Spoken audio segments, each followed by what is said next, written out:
Welcome to the Give for Grouse podcast, dedicated to giving the ruffed grouse a voice by promoting sound wildlife management, advocating for forest health, and championing all things conservation. Now let's get to the show with Cody Altizer and Eric Long. Welcome back to the Give for Grouse podcast. I am one of your hosts, Cody Altizer. Your other host on the other side of the screen and the other end of the interwebs in cold, dark gray Ohio is Eric. Chicks dig the long ball. Long. That's right, Cody. They do. That they do. It's so funny. Speaking of that, I wore the shirt out, the new shirt, Chicks Dig It, that we'll be self-promoting here in a second. And somebody commented and thought that was cool.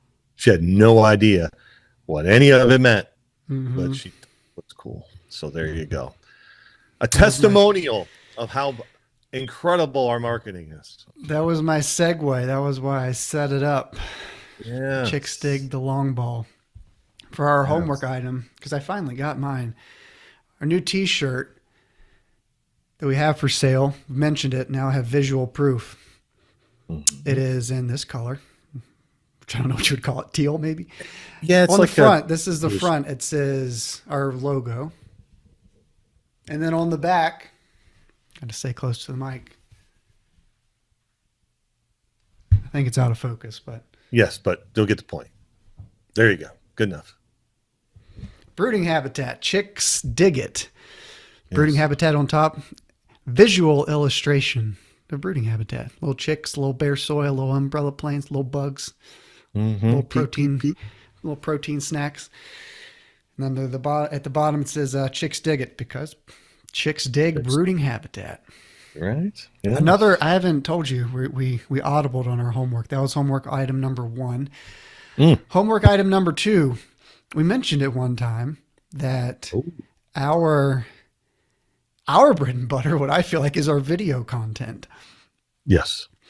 What has been the bread and butter of Give for Grouse initiative thus far has been our podcast, which is ironic. So anyway, if you're listening to this podcast and don't follow us on Facebook or Instagram or YouTube, we've been putting out some more video content, management videos, reels, got a little short film about filming grouse in the great state of Virginia.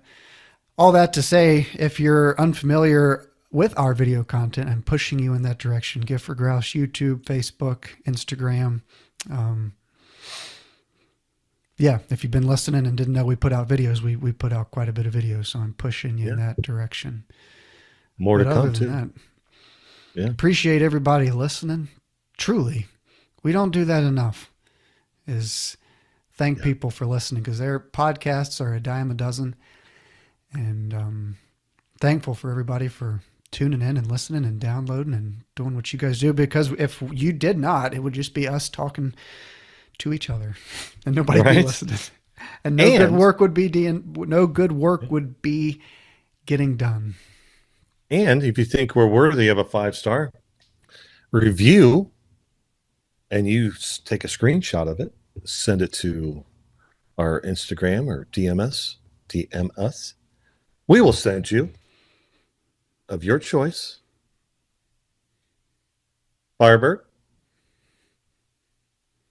True King of Spring. One of those two will be sent out to you as soon as possible. But again, show the proof that you did give us a 5-star. Not a 3, not a 2, not a 4, but a 5. A 1-star review gets you nothing. How about that? It gets you nothing. Absolutely.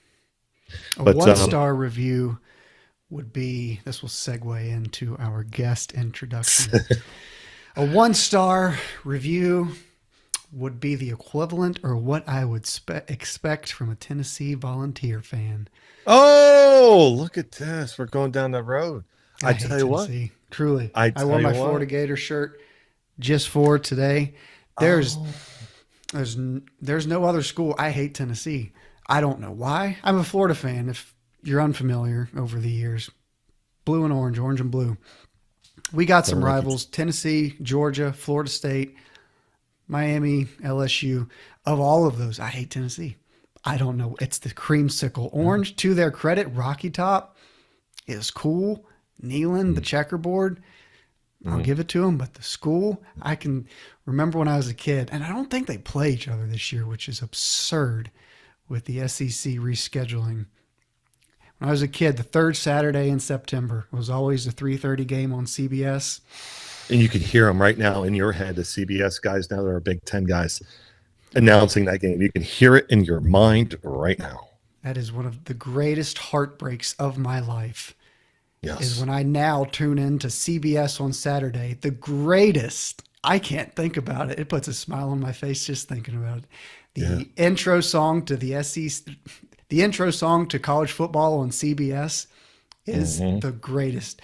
And now, what used to be played before Florida, Tennessee, Alabama, Auburn, LSU, Texas A&M recently, Rutgers versus Michigan State, Maryland you can have them back versus Minnesota. You can have them back.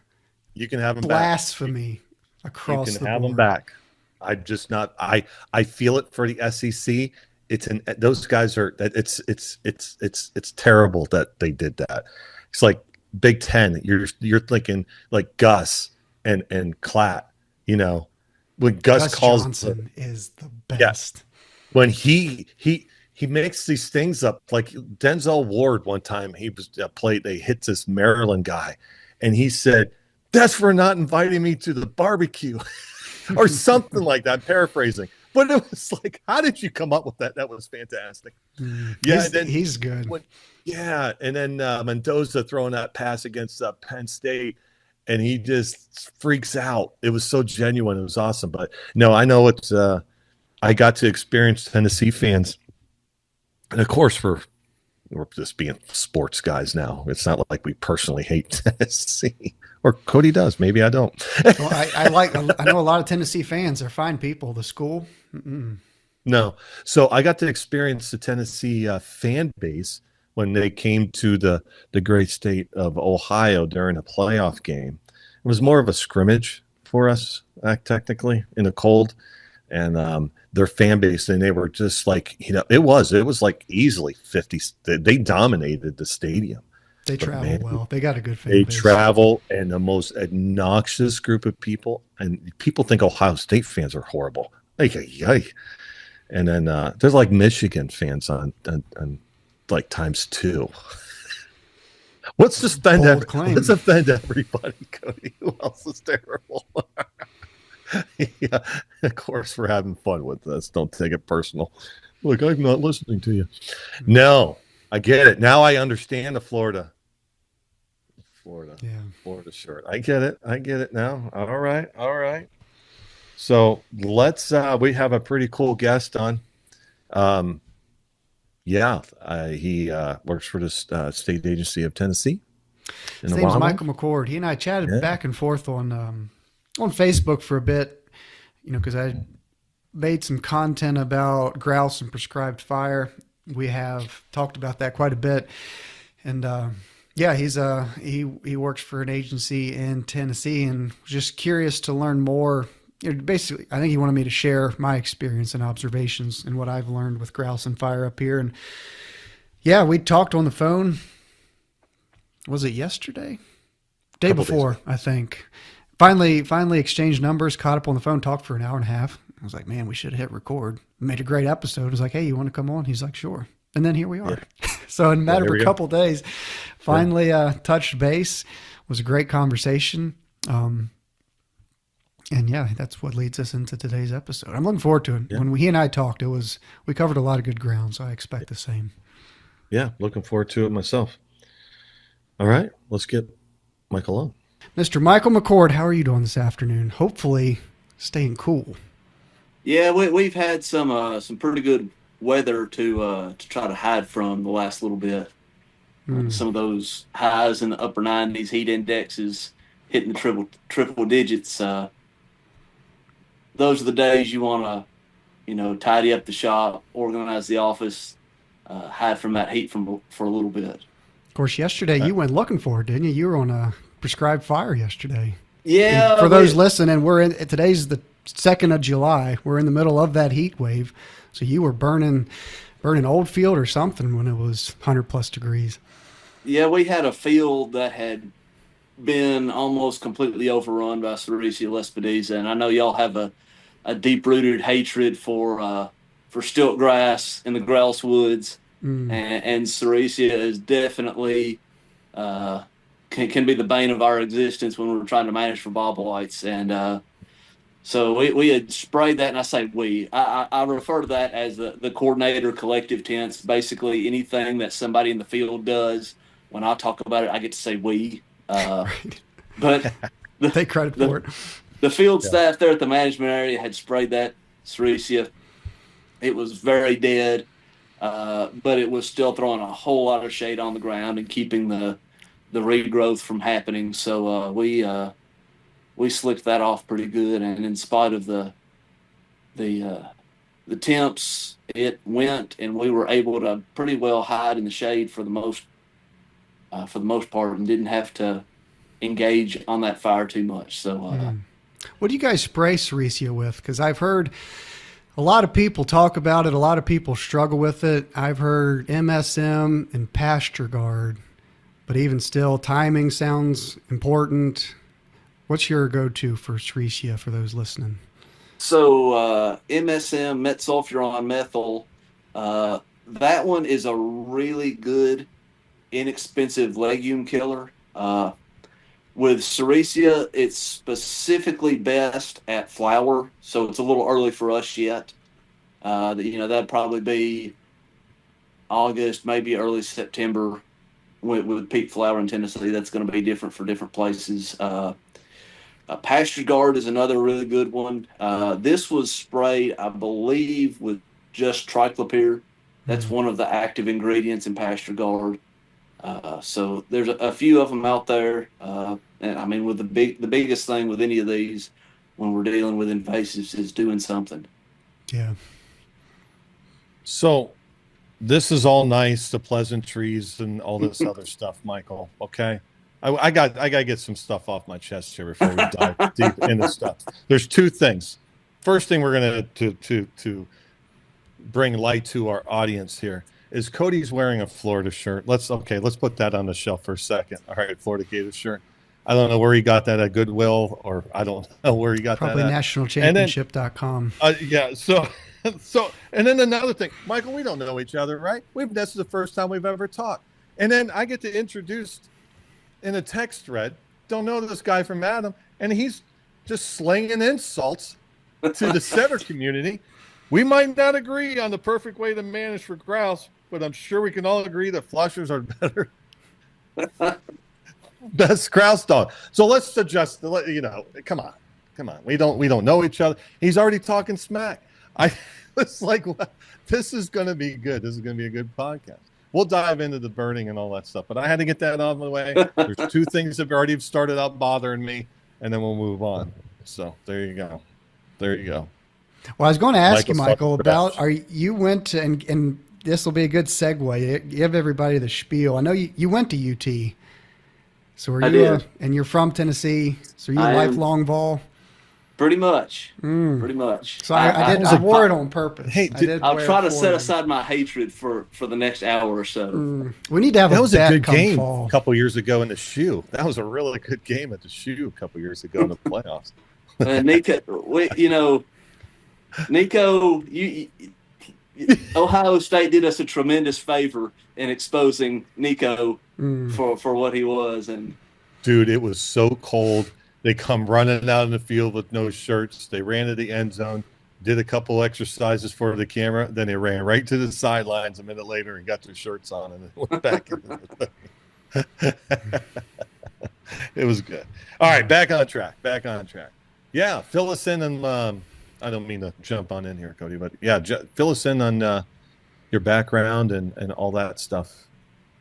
So, like Cody mentioned, I did my master's at UT with Dr. Craig Harper, and I was specifically working on the turkey half of a silvicultural project. We had different levels of timber harvest, some prescribed fire, and some different herbicide treatments, all in 2 acre blocks. We weren't looking at wildlife response so much as we were looking at the vegetation response. So it wasn't really one of those fun, sexy grad school projects for actually getting to put your hands on critters. It was one of those projects where, you're dealing with, you're scratching your chigger bites every night, you're picking briars out of your hide, and you're trying to treat your poison ivy kind of deal. And at the same time, Marcus Lashley at the University of Florida, Wild Turkey Science podcast, he was down there with me as well, and he was doing doing his project on the same blocks, looking at the deer forage. So a lot of Dr. Harper, all of his projects are basically they're very grounded in applied management. He's the wildlife extension specialist here in Tennessee.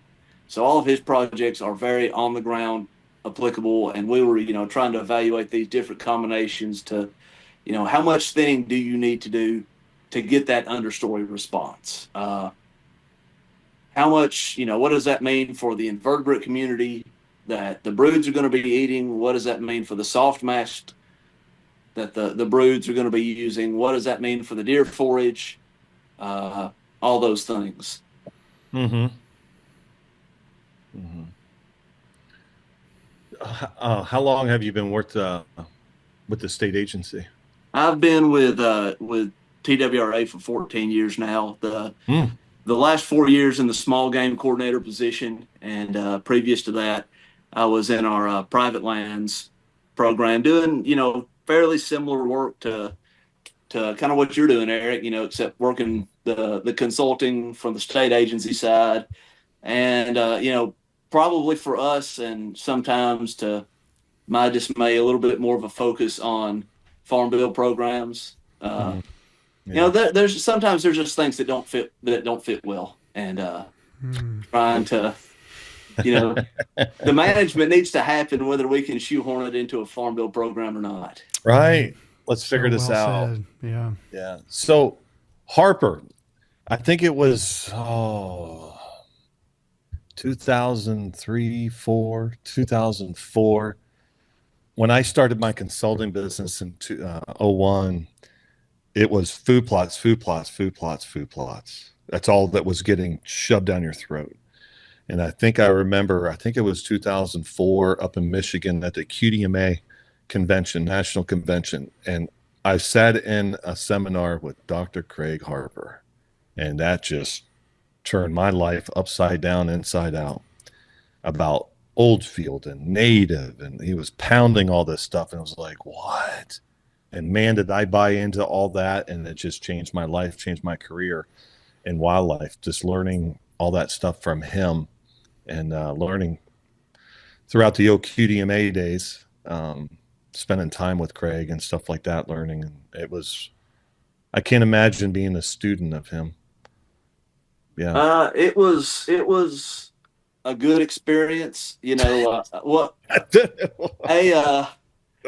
got stories. We'll share them later. My first professional supervisor, he also knew Craig very well and was a longtime family friend. And when he heard that I had accepted a grad position with Craig, he told me that was the best decision I had ever made. Yeah. And he was right on both accounts.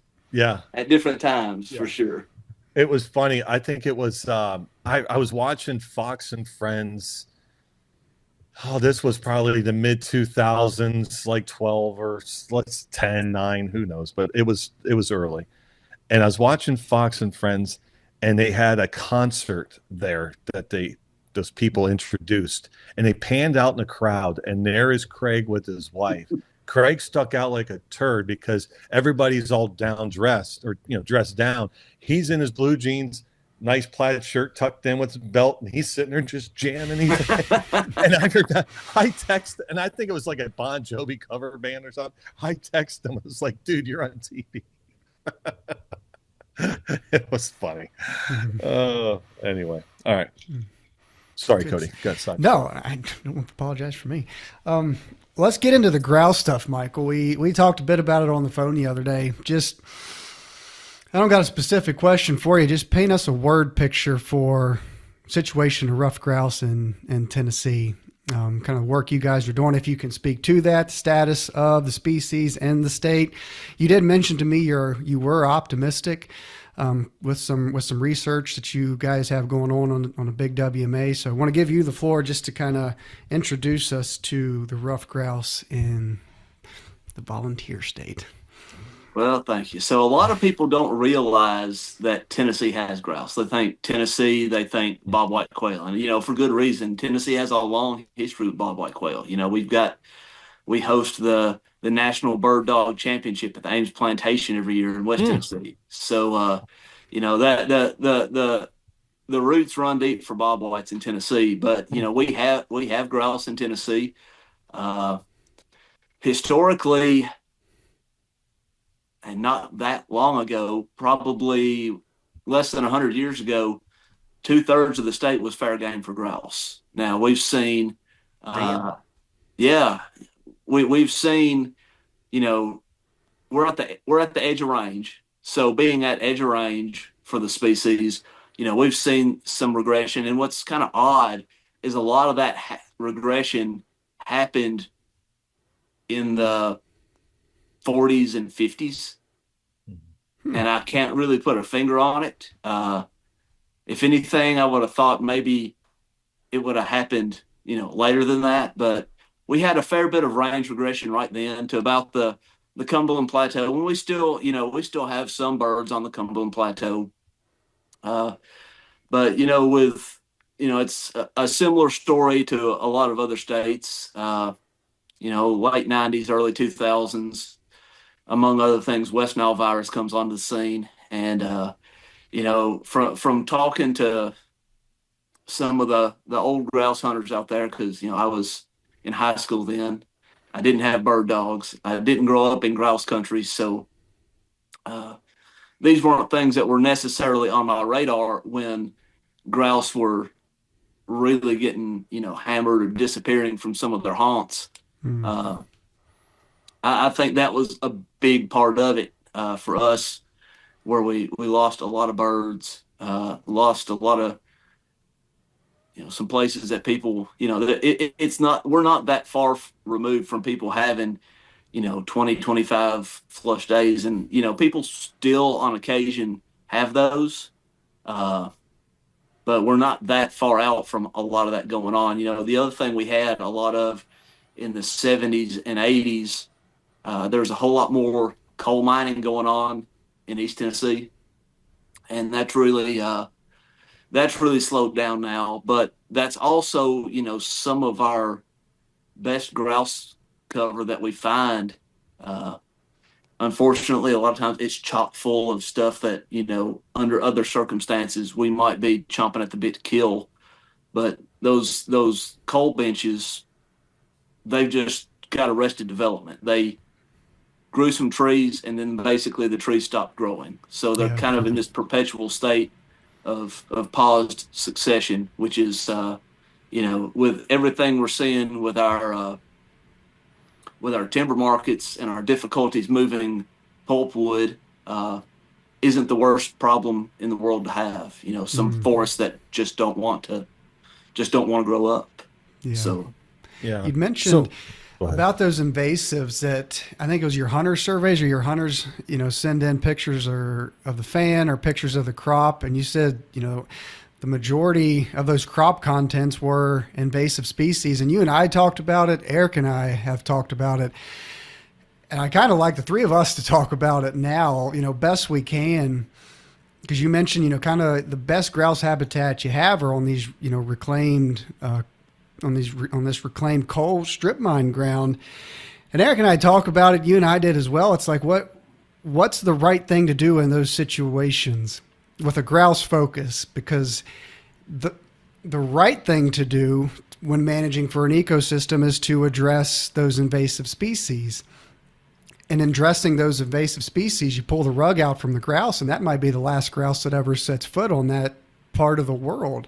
And it's a tough decision to make. And you're not supposed to do what I'm about to say to manage for, a specific species, to prioritize grouse over everything else.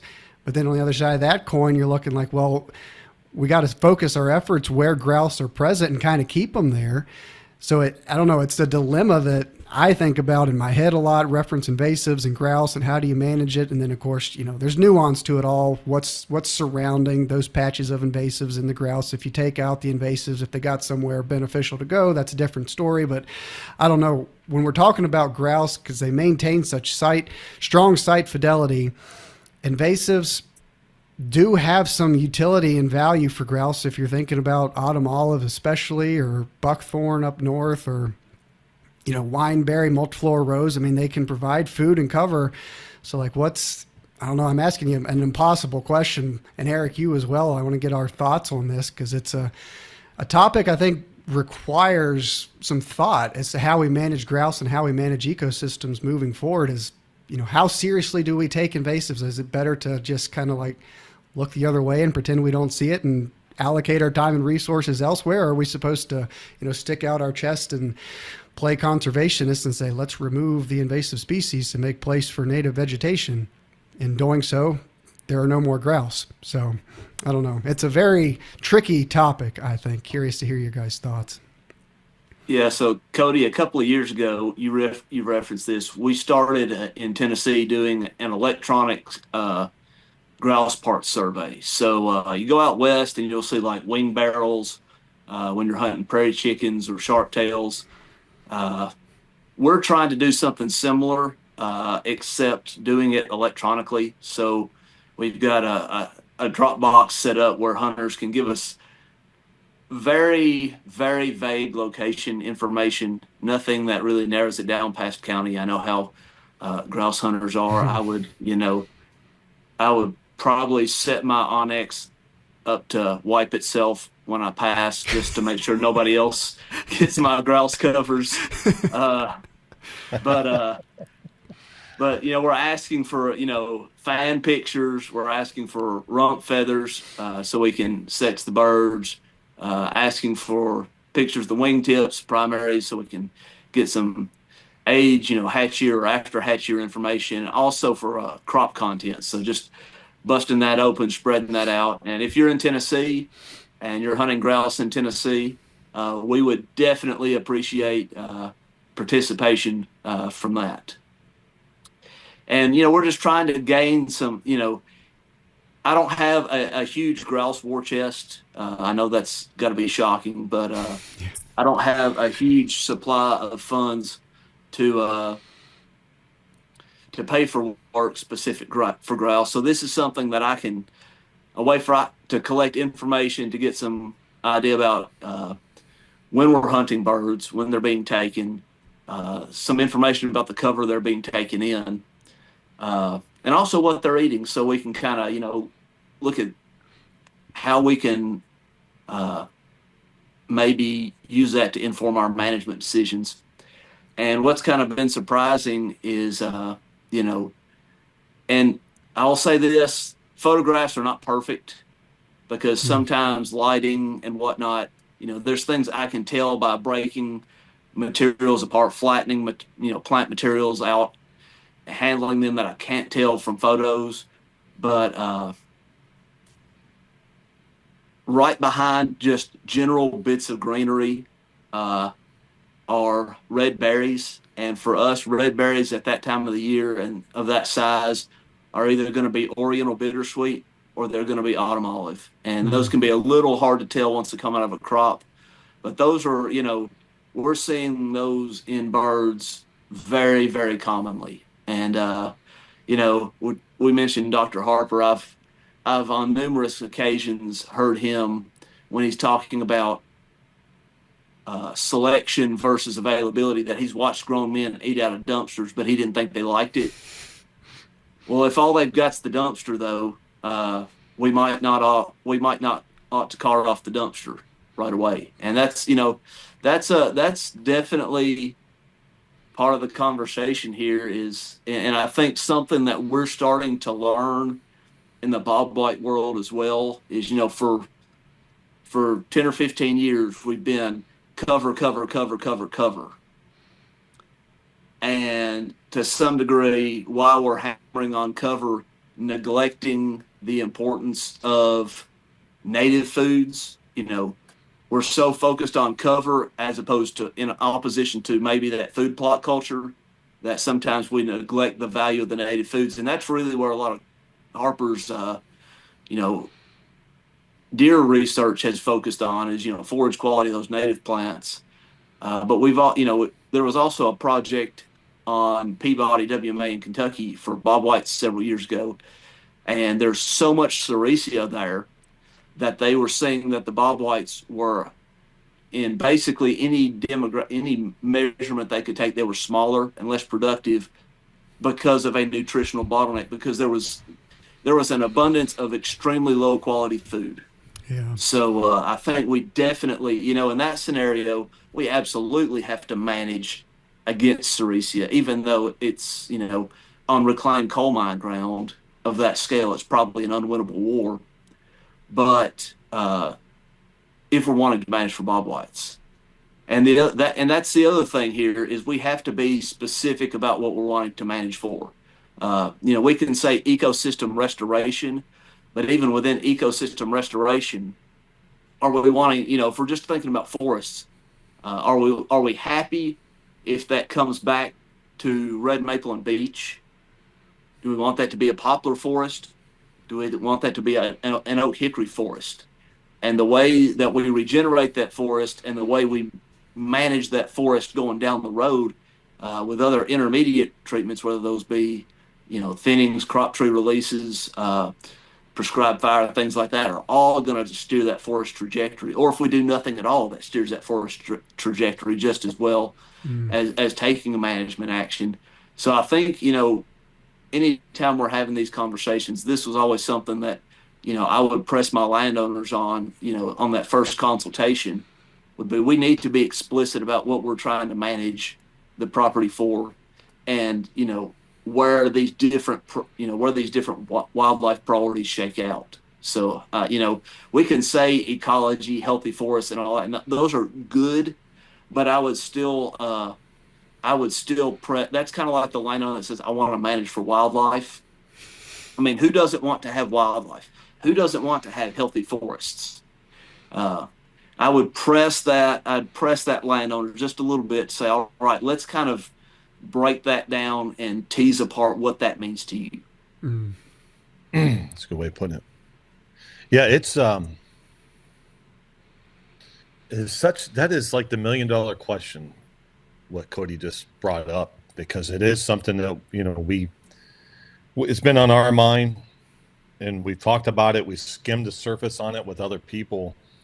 And a lot of it's like the situation I am in central Ohio, southeast Ohio, is that there's a grouse that I filmed for, or I don't know if it's the same one, but for the last, 6 years, something like that, Cody, 5 years, 6 years. A grouse is going to the same log, put it that way. But if you took that cover away, all the invasives away, there is no grouse. But then I say that, but let's say we did take it away. What's going to be growing, right? Native. But it's that transition time. We know what was going to grow if you take that invasives away. It's like, man, what do you do? So it boils down to money and time.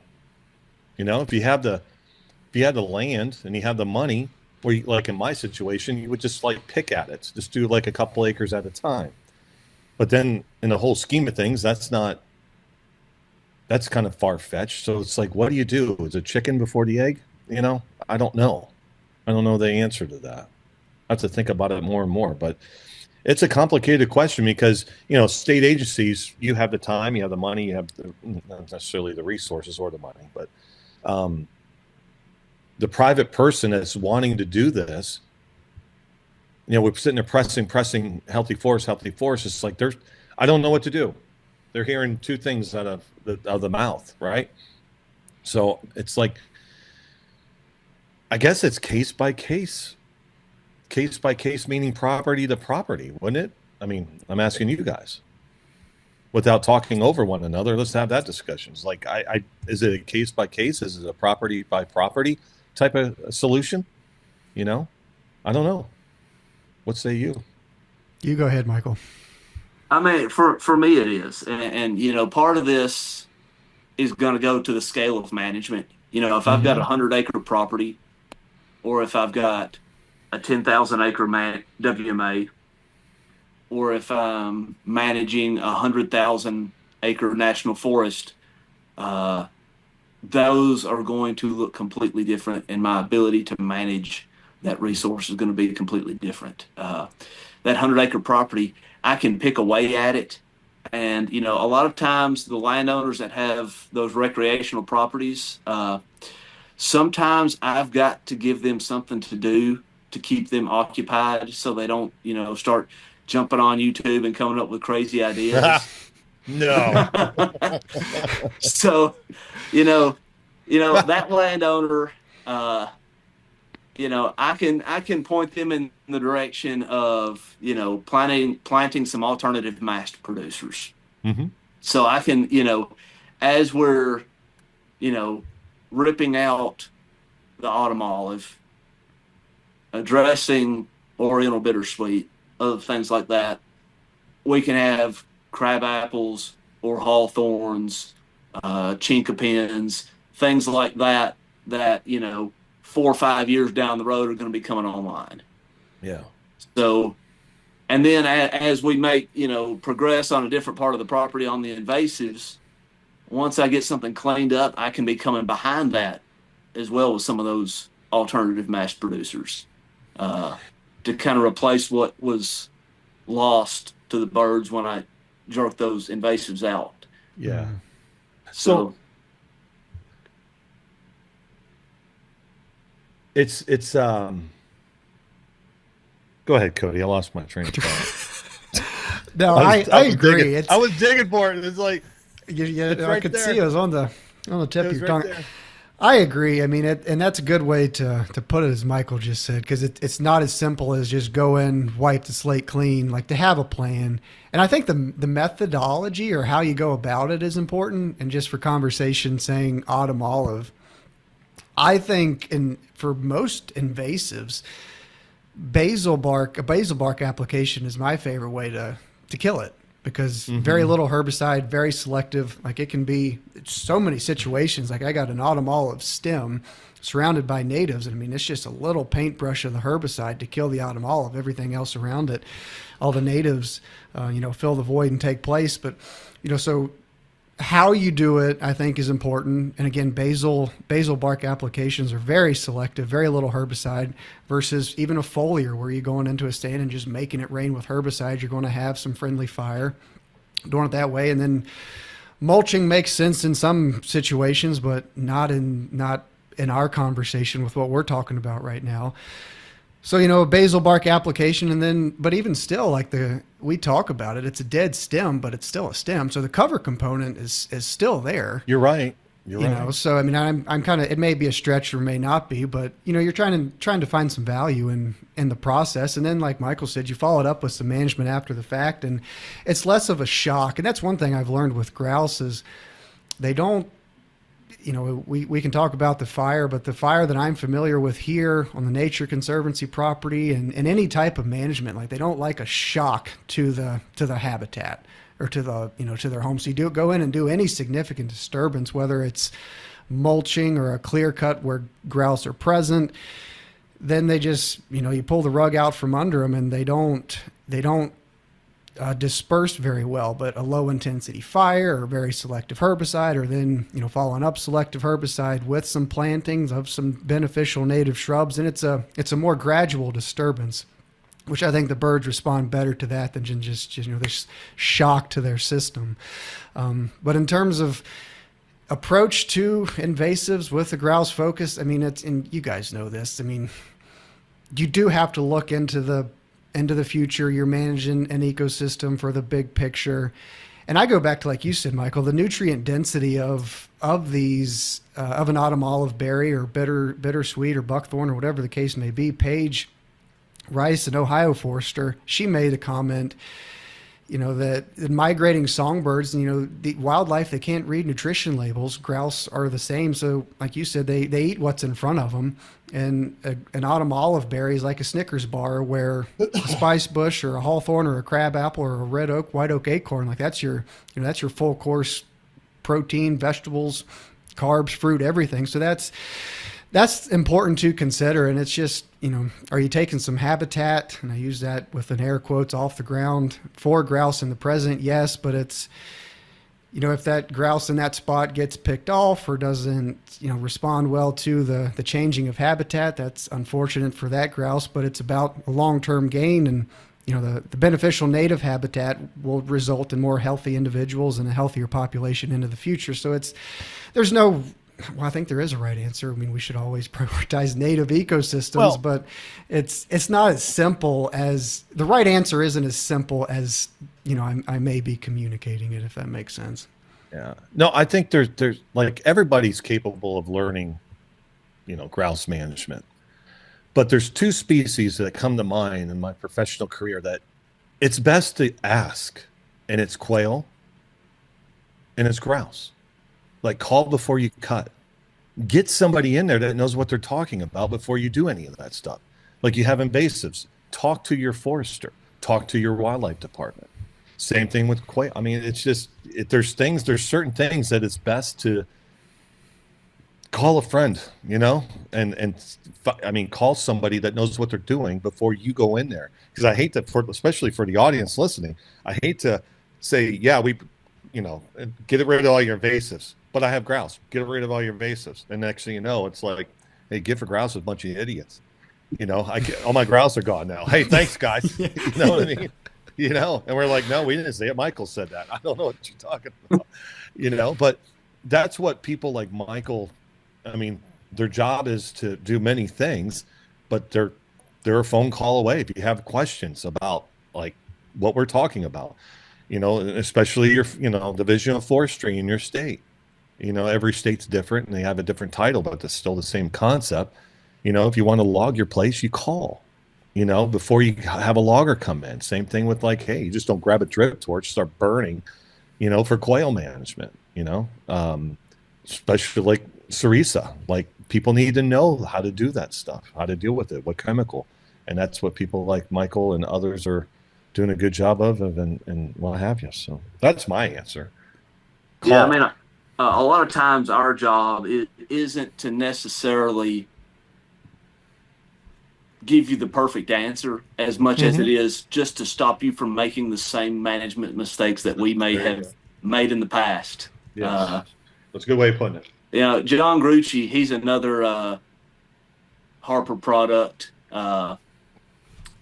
He's over the private lands program in Mississippi, and he always talks about, building your team around you as a landowner when you're looking at going into a project. So, working with, having your habitat biologist's phone number, having your forester's phone number, having your NRCS, your local soil conservation district contacts, building that technical assistance team around you. So you've got a full, as much information as you can have to make that decision, because ultimately with that private landowner, and whether that landowner is, when we're talking about the landowner, that could be that could be somebody that owns 100 acres. That could be the WMA manager that's making the decision on the WMA. As consultants, as folks that are advising them, ultimately it's not our decision to make. It's the landowner's decision to make, and we're just trying to help them be as successful with the objectives they've chosen, and then the options that we've recommended from there. Ultimately it's their decision to make. It's theirs to follow through on. They got to live with it after the chemicals spray. They've got to live with it after the timber crew leaves. So You know, Yeah. we want them to have it. We want them to have a full, you know, appreciation for what it's going to look like, what it's going to be, and where to go from where they are. Yeah. So you mentioned about the grouse in Tennessee, how it used to be, and that's, that's pick a state. You hear that from, the upland bird, Mark Wiley. I don't know if you've heard, Mark Wiley very well with the Ohio. Not He's super well. okay. Yeah. Good dude. Um, but, what I was getting at is that, as a state agency working for the state, are you cognizant of is a state agency cognizant of what is going on? Is the Division of Forestry, I assume that's what you guys have, like also, I Yes. mean, is there cutting happening on state ground? Is there effort toward, as a state agency, toward ruffed grouse management, and not necessarily bringing them back, but at least attempting to keep the status quo going before they, you turn into, I guess, recently Ohio and Indiana, where it's off necessarily the bag. Ohio, you can do a lottery thing this coming year, but you hate to turn into Indiana and other states. So yeah, kind of on that, when I was talking to Cody the other day, I listened to who was the guest y'all had, the guide from Virginia, Wes Yes, Hodges. yes. And my initial gut reaction there was, man, we don't need to be guiding for grouse in the Southern Alps. But after listening to that episode, uh, a quote came to mind: "We can't love what we don't know." Oh, hang on, let me And dissect that a little bit.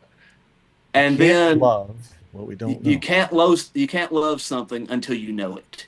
Yeah. And then, I took that one step further as I'm listening to that episode, and I can't know something until I've experienced it. Hmm. So, folks like Wes that are introducing people to the sport, and even, with success rates being what they are, you know, that's great.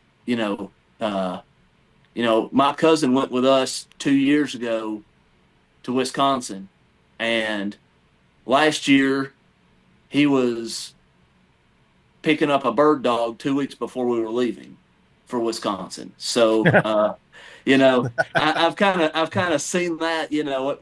We recruited. He tagged along, thought it'd be something kind of neat and different to try, uh, and fell in love with it. So, until I have had that opportunity, uh, and for us, you know, that's I get a lot of pressure, a lot of about what the bag limit should be, or if there should be a season. And for me, that kind of, well, if people can't experience grouse, they can't know grouse, and they can't love grouse. And if they don't love grouse hunting in Tennessee, if they can't experience that in Tennessee, then I have, and I know it's been a very difficult call for Indiana and Ohio, and I'm not trying to throw shade on them in any way whatsoever. But when I close a season on something, there's not a great chance that season's coming back because it wasn't a decision that was lightly taken in the first place. Mm-hmm. And once I've closed a season on grouse, I've almost turned grouse into just a really big songbird. And we don't do species specific management for songbirds. Golden wing warbler might be like one of the few exceptions, but just in general, state agencies don't have the budgets to do a lot of single species management. So, for me, the few birds that are taken in Tennessee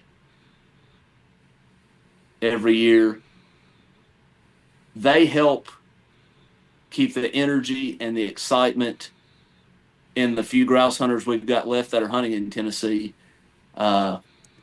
And without that, I won't say that I can't manage forest without that, because we have a really good forestry work unit within the agency, aside from our partners in the Division of Mhm. Forestry. Uh, but I can't really justify it. It becomes a whole lot harder to justify grouse specific work when uh, when they're not a game species anymore, if that makes sense. No, it makes perfect sense.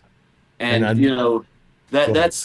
that's a struggle and tension that we have when we're hunting, hunting species in decline.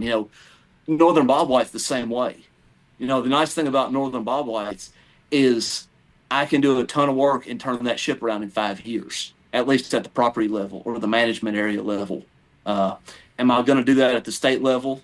No, because that species is so tied to its habitat. But we've got several projects going on in state uh, on some of our bigger WMAs and some on our national forest, trying to get some thinning, some timber harvest, prescribed fire uh, going. We've got a great young forester with RGS, really energetic, really good guy to work with our national forest partners, our WMA partners, and he's also doing some planning on some of our bigger private landowners that are kind of in that grouse area as well. So he's doing a lot of great work. He's a great asset to us. It's for us. It's grouse, woodcock, bobwhites. They're all state GCNs, greatest conservation need species. So that comes with a little higher prioritization maybe, but that and ultimately, we can hem and haw about what our regulations should be, but how I set bag limits and dates isn't nearly as important as how I'm prioritizing man hours and budgets for what we're trying to accomplish with habitat. Yeah.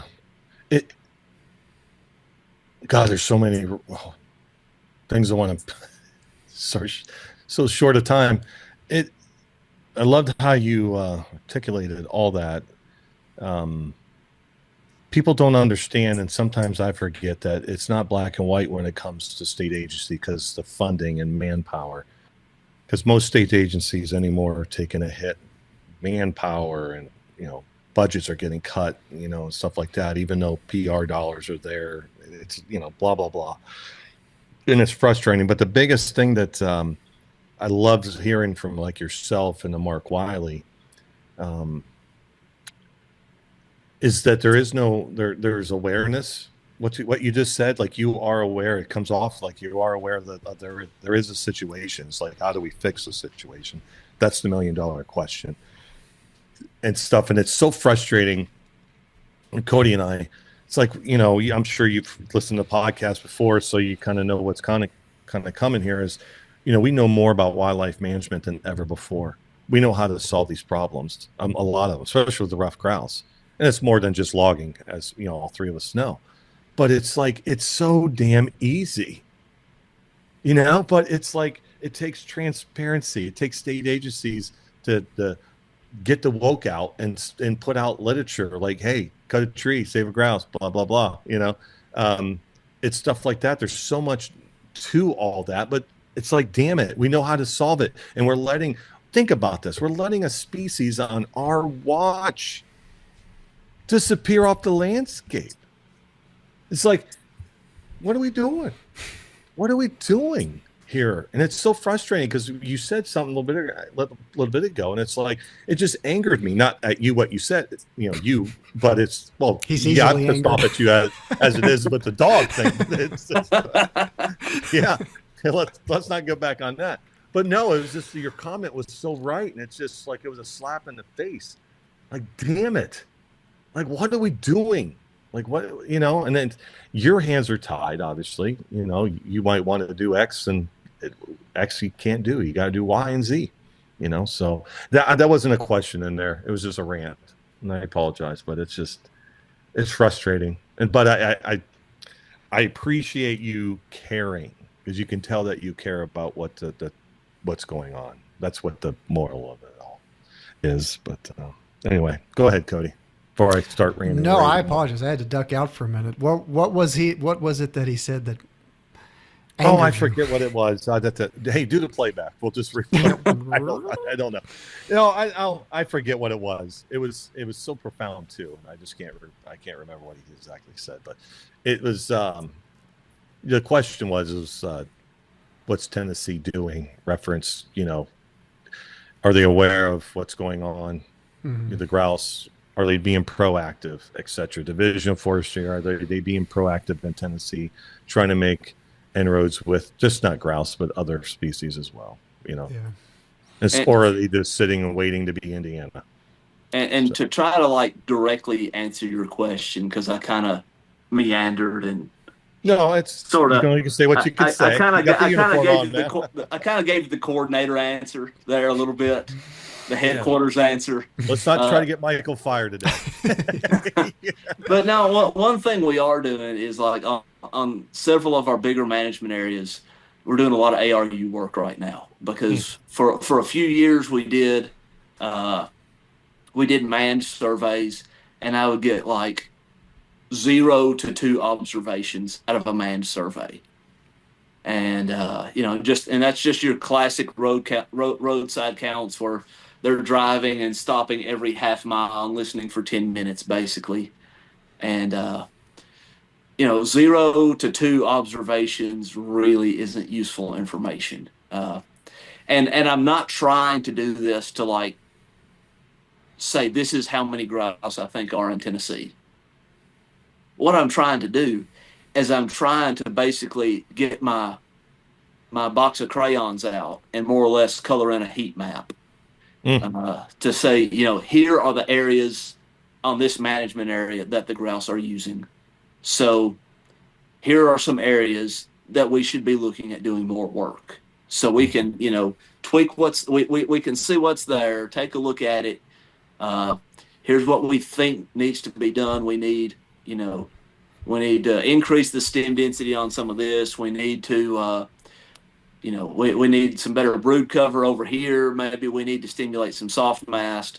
Or maybe, hey, this stuff's kind of aging out. We either need to set it back with fire or herbicide work, or we need to go in and cut something next to it and start, getting the next stand moving into grouse cover. So that's kind of what I'm trying to do that.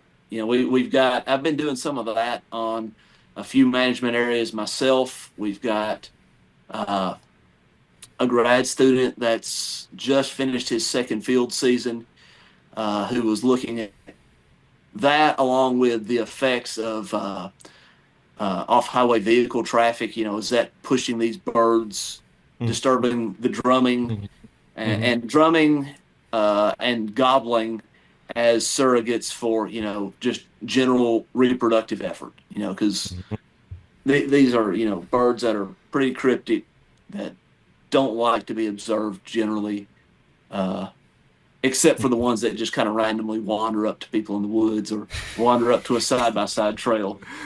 Yeah. Now, is there, is logging, God, I don't know how to ask this question. Is there logging going on in Tennessee? Like, is there? Absolutely. Okay. So is there a mill, like a chip mill or paper mill, or just furniture, or where are you guys putting your product? Most of what we're able to move right now is saw timber. And that's, that's kind of kicking the shins, because a lot of the, and we go around is a 100% regeneration clear cut where, we take everything down. Is that the best way to go? Should we be trying to, manage for the stem density, getting that stuff into stem exclusion stage where it's dog hair thick and just foreboding to walk into? but keeping some residual overstory for mass production, because we know how important that hard mast is in the southern Alps in particular. Is that the right answer? Well, the problem we have right now is we can't move that small wood. So it's kind of saw timber or bust for us in recent times. We've got mills that are getting put on quotas. We've got $4 to $5 diesel fuel, and everything but everything on the logging deck runs on diesel. So when maybe things get better when we get the Strait of Hormuz open and the fuel situation kind of resolves itself. But we're seeing and that hits us as a wildlife agency too. Fuel jumps 20%. Well, there's our fuel budget just shrank 20% when that happens. The amount of fuel we can buy, the amount of time we can spend on a tractor, the amount of time we can spend on dozers putting in fire breaks, the fuel that we put in our drip torches, it all hits us. So, we're and for me, it's scary on that front. But, the other thing, the bigger question, the bigger challenge, Tennessee right now, we are seeing tremendous population growth. And with that comes an incredible rate of development. And if land can't generate revenue, timber is the perfect renewable resource. It's readily processed into lots of different useful things.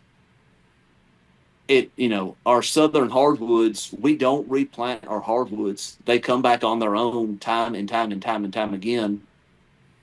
But if we can't, for a lot of landowners, if that doesn't have value, the next best thing for them is to lease it to a solar company, for a data center to go in there, for it to become high density housing if it makes sense, from proximity to a metropolitan center. It's to develop it, to turn it into non-habitat. And once the data center goes up, once the solar panels go in, once the concrete gets poured and the district, the Amazon, and not picking on Amazon, Amazon's really good about, making lots of cardboard boxes, and cardboard boxes are made of trees. Right. Yeah. So, yeah, but we see that, we see the shrinking demand for forest products, and that hits us on the edge of range, but it's absolutely hitting in core range of, grouse country too. And that's, that's scary for me, thinking long term. Scary for all of us. So based on that comment right there, my wife just deforested North Carolina as much as Amazon comes to my house. All the cardboard, the trees that she's cutting down. Make sure you burn them in the back, burn the boxes in the backyard so they can't be recycled. Don't recycle. Right? Yeah. Oh no, man, we burn. It needs to be part of our mission statement. Give for grouse, don't recycle. Buy from Amazon and don't recycle. Yeah. Maybe that's the next billboard. The unnamed quail and the grouse stoking a fire of Amazon boxes in the backyard. Nice. Yeah. And protesting out in front of IKEA. So, Michael, this is the last question I'll have, and let Cody talk for a while instead of just listening to me. And this is such a broad question. I'm listening to you, and it feels like there's something there. So, if Michael was in charge, how do we fix this in Tennessee? How do we fix this in your region of Appalachia? What would Michael do? I mean, it's a very broad, it's a very tough question, but I feel like there is an answer in you. If you're in charge, how do you fix this problem? What do we need to do? What does Cody and I need to do to help you? I mean, what's what is there? How do we fix this problem in your region? one of the kind of the unique things about grouse is, they can that they prefer that younger age range, but they can use these, some of these other different forest stages. So keeping these forest corridors intact. But we see a lot of times when we protect something, we don't just protect it from development. A lot of times we end up protecting it from use, and we don't want to do that. But I think that all of us, and I don't know what the answer to this is, we've got to start finding novel outlets for our forest products. We've got to, I know our division of forestry, that's very important to them. And it should be that fits their wheelhouse a little bit more than maybe it fits ours. But I think that's going to be, super important for us. Timber harvest for grouse is sort of what prescribed fire is for bobwhites. And we've got laws in place in Tennessee that help facilitate prescribed fire. And I think that one of the biggest things we can do is for one, not vilifying forestry and timber harvest. Growing up, I laugh a little bit because I watched Captain Planet on Saturday morning. Yeah. And yeah, I'm part of that Captain Planet generation. We're going to save the world by protecting every individual tree. But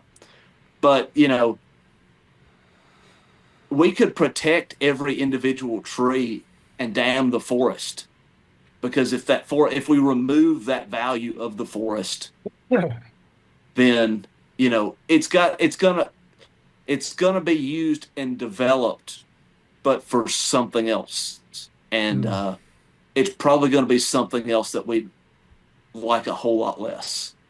And I don't know what that forest product situation looks like. I was telling Cody that when I moved into this new job, I had filing cabinets full of printed emails. I can't tell you the last time I printed an email. And maybe I need to do my part and go back to printing emails and filling up filing cabinets. But that just like those little kind of things like that, we handle contracts and we process payments, with electronic signatures now. We're not, we kind of grumble when the mailbox is full of junk mail. Well, that junk mail is forest management somewhere back down the line. So, yeah, I don't know. I don't know, but we've got to find a way and foster that. And, I like Noah's idea about, incentivizing, using that versus using petroleum-based products, because we know that footprint is a whole lot friendlier than that petroleum-based processing is. Yeah, it's funny that Cody, he was telling a story one time on the podcast that he was at I think it was the airport, and you were using the thing. Anytime I'm at an airport, I use the restroom and get the paper towel dispenser. Oh yeah. So I pull as many as I can out of it, and it's easy to play it off and truly what difference am I making? Not a big one, but somebody's got to fill that dispenser up with paper towels once it's empty. And to get paper towels, you got to cut trees to turn it into paper. I was always the guy that just took one, did the shitty job of drying your hand off, and just wipe away and just went on my business. Didn't think of it until actually you said that. So when I was in Nashville this past weekend, I'm sitting there just Loraxing the hell out of the paper thing. I am just begging somebody to say something to me, because I had a whole speech ready to go. You know what this does for wildlife? I was sitting there just, it was just coming. My hands were already dry. And it was just doing it. No, it's funny that that's what's funny, because I never did that until you said that. Now I'm using more subconsciously because of that. That's so funny how all that works. But anyway, yeah. And I mean, it represents local jobs, local economies, And we're all the time. I grew up in a small town, and logging and forestry is huge here. Mm. I've got family that has a pallet mill, and you know, thankfully that's an outlet for a lot of that lower quality wood, but it's still got to be big enough. It's still got to be big wood. Yeah. We still it's not a way for us to get rid of that small wood. The other thing, the railroad doesn't run on the track down here anymore. Mhm. And when the railroad stops using a track, they don't need cross ties anymore. Mm. So, that's always been, sort of the classic outlet for us for a lot of sweet gum. Uh, Mm. which, I'm not sure how much y'all deal with sweet gum, but for us, especially in the western part of the state, when we're trying to manage, keep a field open for bobwhites, sweet gum is a four-letter word.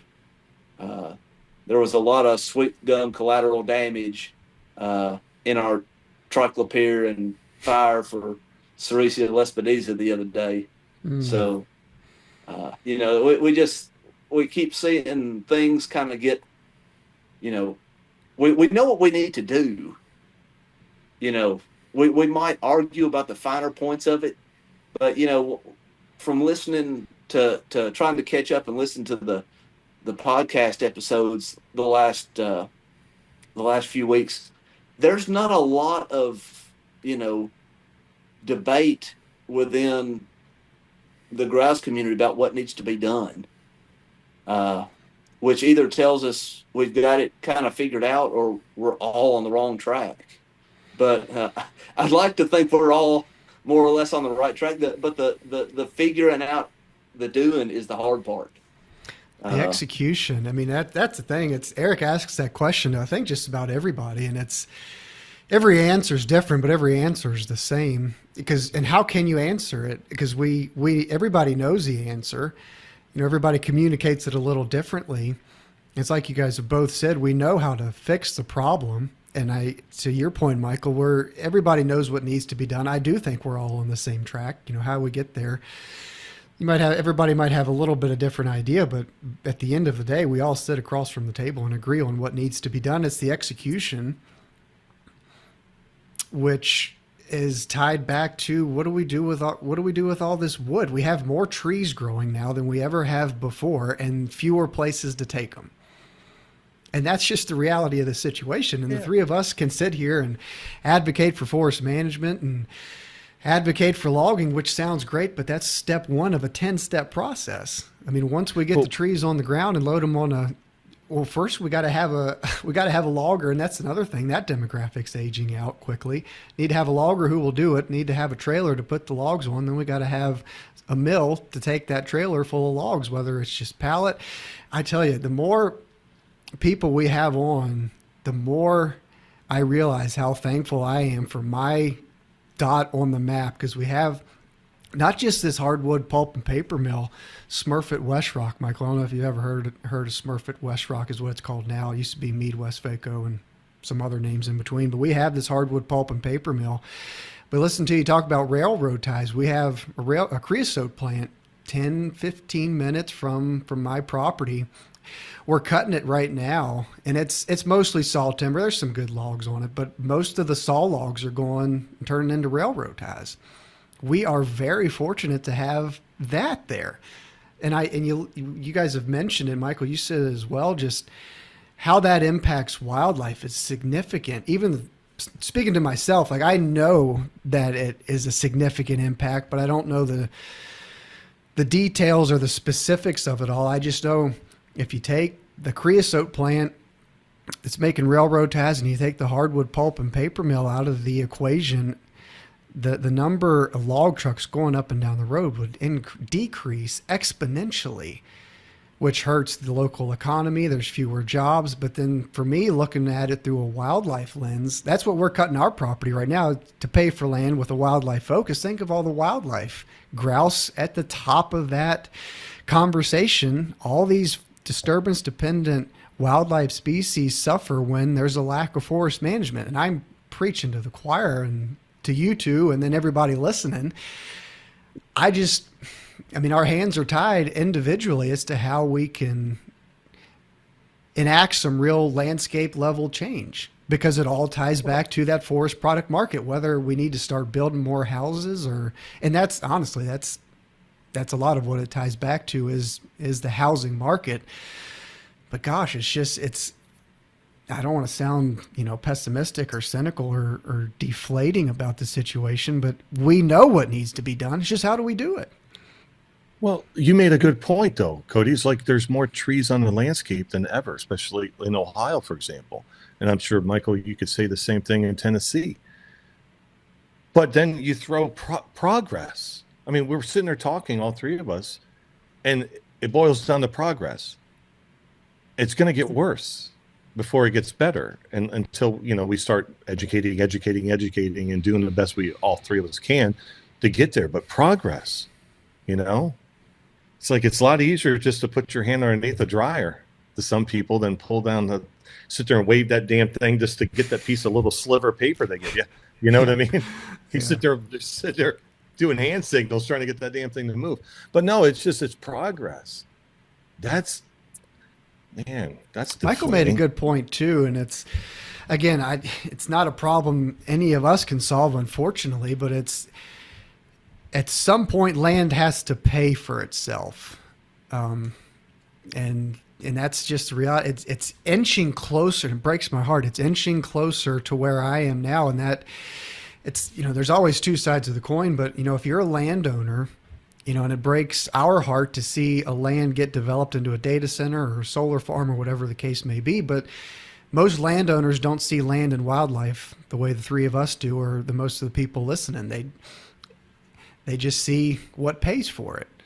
And that goes back to kind of, forest products being the ultimate renewable resource. But if you're a landowner and you don't have incentive to conserve or preserve or protect your land, or to keep it in what we would call wildlife habitat, then can you fault them for taking a bunch of money and selling it and watching somebody put up a data center? Because what we're advocating for pays the least amount, and that's just the reality of the situation. And that's something I've thought about. It's like if somebody came to me, and it's always easy to cast judgment or to throw stones. But if somebody were to come to me in Rockin' Chair Ridge, 330 acres, like, hey, we want to buy this for $25 million, something stupid, and develop the whole thing, I would of course say no. But you start dangling real money and real checks in front of people, then it's awful easy to take that money and run and move somewhere to the Caribbean, enjoy the sun and the beach while you leave behind, developed land. So I don't know how we got on this tangent. Well, it's hard to watch happen. I can tie it together here. It's Michael. It's like when you guys in Tennessee, as a state agency, when it comes to solar farming or wind as well, are you guys involved in the process of like maybe pollinators in the solar area? Do you guys have anybody allocated to doing stuff like that, especially like with wind, or mostly solar? Like, do you have programs where people could, or working with the solar companies to, at least make some habitat there? Or you could see, that one, we don't have a lot of wind development in Tennessee. There's been a few, up mountaintop kind of stuff, which, probably, the place you least want hard infrastructure development like that. But, it's the place where the wind blows the hardest and the longest and the most sustained. But, we're seeing some of that solar stuff. And,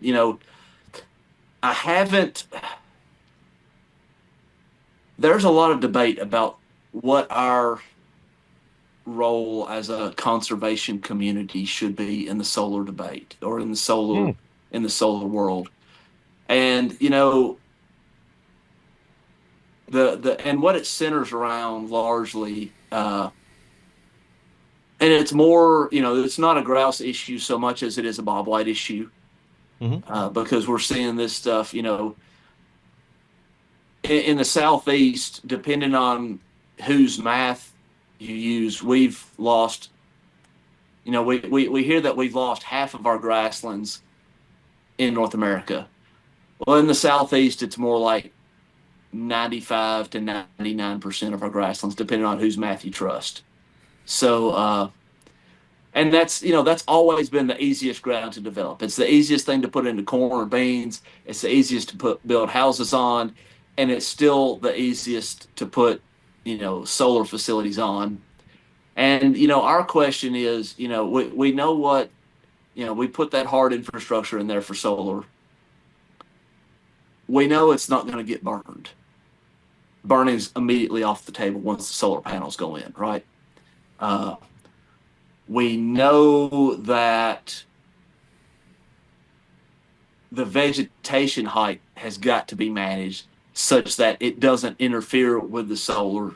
And it's also got to be managed so that it can't burn. So we have to manage against intentional fire and guard it against wildfire. So suddenly, we might be able to make something that, visually approximates bobwhite cover, at least superficially. But can we actually raise wild bobwhites on a solar facility when we have all these constraints? Or do we just end up, and a lot of times our concern is, are we putting our stamp of approval on something that's just, we just end up greenwashing something and calling it, bobwhite friendly, when in fact, we just, maybe accelerated that and, given our approval to something that really isn't doing anything for the species that we're interested in managing for. And, the other side of that coin is, that train's coming one way or the other. We can get on board, we can get run over by it. So I'm not sure what exactly, I don't know that there's, that's a tough situation with solar, with data centers. I heard a stat the other day. I don't know. Don't quote me on it because I can't. I won't swear to it because I don't work with TVA. But I heard that it was something like close to 18% of TVA's electricity was going to data centers now, and that just seems crazy to me. And whether that's the actual number or not, this is the world we live in, where we're writing term papers. I was still that generation where we ground out a term paper on the keyboard, and we didn't have Grok or Chat GPT do it for us. But that's the reality of it now. So I don't know what that future holds. I don't, my concern though is that, you can count me kind of on the side of I'm hesitant to put too much credence, to put too much effort into designing those systems when there's a strong likelihood that they're going to be mowed at least monthly through the entirety of the nesting season. And nothing can pull off a brood on that schedule. So, well, we just found something out. Cody doesn't been on record to say he wants to bring back DDT to kill hawks and owls, and you just don't like pollinators and quail. I don't. I don't know if I've mentioned it on the podcast. I've told you about it, Eric. I don't know if you remember it. We need to introduce the Raptor Roundup, shed rally. Shed rally. Everybody goes out and finds their sheds. We need to do like a weekend. We call it the Raptor Roundup. Yeah. Gift for Grouse sponsored. Yeah, that'll have to be between y'all and Fish and Wildlife Service on that. I don't think you'll get a whole lot of buy-in from the state agencies. And that's the problem, Michael, right there. Let's start there. Let's solve that. Yeah, People are thinking we're serious. Like we're joking. I know, truly. We got to Yeah. make They sure want people what? understand. DDT? No, it's man, I tell you what, it's just things are changing and it's just it can get you down. It can get you down, but people that are listening and stuff, don't turn your car to the right into the telephone pole, but just know that there's people out there, like Michael and others that are just they're doing the best they can, you know. right. You're not gonna let it, you're not gonna let the grouse go bye-bye. I They're think make go ahead. we've got to be if we look through history, it wasn't that long ago, and we still have national forests that their sole purpose was to like grow white oak for shipbuilding. Mm-hmm. It's not that long ago that our shortleaf pine in Tennessee wasn't being seen as a timber product. It was mainly being utilized for the turpentine industry. And there was backwoods turpentine kiln. And it wasn't that long ago that, hardwood charcoal production in the woods was a thing. So, I guess what I'm going at, where I'm driving with this is, forest products, there's always been demand for them. It's changed a lot over the years. And if we can just, be ready to anticipate that and take advantage of whatever that emerging, it's crazy to me though that we're talking about, solar farms and, we've already, good Lord blessed us with some pretty perfect solar panels called leaves a very long time ago. And we're trying to build new and better solar panels. Uh, love good. it. I love it. I love it. No, it's just man,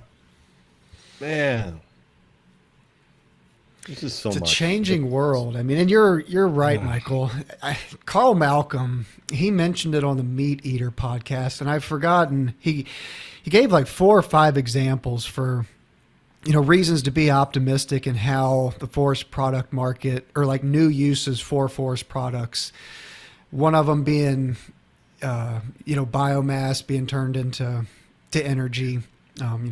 Taking wood, chipping and turning it into biomass. Another, you might be familiar with it, something about replacing steel beams with like some type of wooden Yeah, there's been a replacement. lot. There's been a Something lot like of like that. engineered wood products, for sure. Yeah. And the chipping stuff, on-site chipping really isn't so much a thing in the South. Everything down here usually goes on a truck as a stick before it Mm. gets chipped and that's just not been a thing in the South. We did a tour at a few years ago at the quail meeting where they did a major they're doing a major restoration on a army depot in Pennsylvania and brought in wild bobwhites, translocated them, something that we haven't been able to make work for grouse anywhere yet. But to me that that I think they ended up like chipping like 2,300 acres of trees. And I mean, to me that's awesome because there was dedication to the mission for sure. And it even got to the point where the mill was like, "We don't want your wood. Your wood is even your chips are junk. We don't even want your chips." And they kept chipping. Yeah. So if there's a will, whether that's you know prescribed fire, as a surrogate for what we would have traditionally used as a management tool, as our disturbance tool. I don't know, but I think we just got to be ready for what the next thing is, and be It'll happen, and it maybe. I mean, I think it will. Not just being blindly optimistic, like you were saying. Not that long ago, we're not that far removed from these shifts in utilization of forest products. I mean, even just go back 5 or 6 years in the bourbon barrel boom. Right there during COVID. That's a perfect example of that. Even that, we're kind of fading out of that, at least up here. But that just goes to show when, you never know when the market can readjust and all of a sudden there is this need for fiber. So we just have to, like you said, anticipate it. Fire, we talked about fire. It it kind of makes me sad because I think it can be a good replacement for timber harvesting. But even still, even if you do these canopy killing fires, look at all of that tree, look at all that fiber, all that product just wasted. It's a good plan B if you're thinking for grouse and you can create habitat that way. And if that's what we got to do, that's what we got to do. The birds don't care. But it's like, man, we cut them, we can use them for something and they grow back. And then we can cut them and use them for something again. And then they grow back. It's this sustainable process that has worked for as long as we've been using it. It's sad to see, to cut it and let it waste, or to burn it and let it waste away. But I don't know. We'll see what we can do and figure it out. But I don't know if you guys talked about it when I dipped out, but you had mentioned to me, Michael, some of the ARU work that you were doing on this WMA, it kind of turned up more birds than what you thought there might be on the WMA. Does that sound right? Or yeah. Well, and I don't really want to. It's not published work yet, okay. but I don't want to tick off the handful of grouse hunting buddies I still have in Tennessee by risking hot spotting.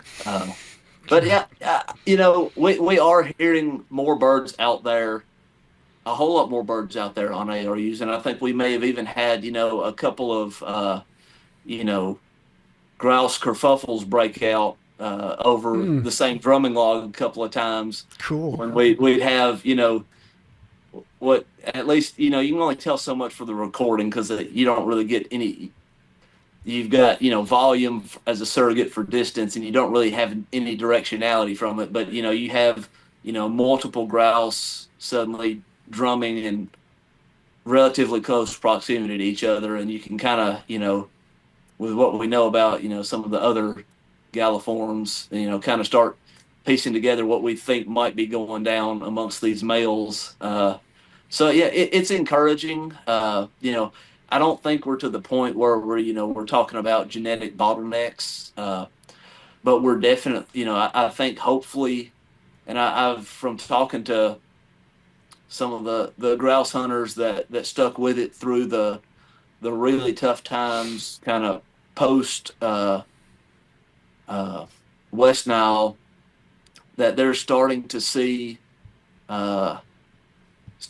birds kind of reclaim some of their former areas. They're starting to see birds that are at lower elevation.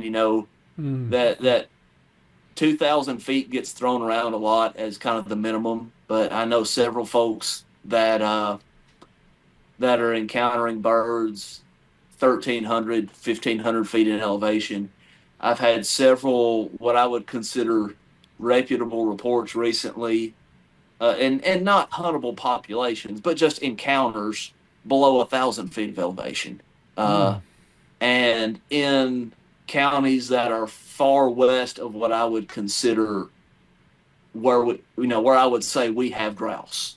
So, I think, and we know that grouse get wary as they, as they're pressured, and once those densities get lower, they become much warier, or they tend to be anyways. So, I could definitely see a scenario where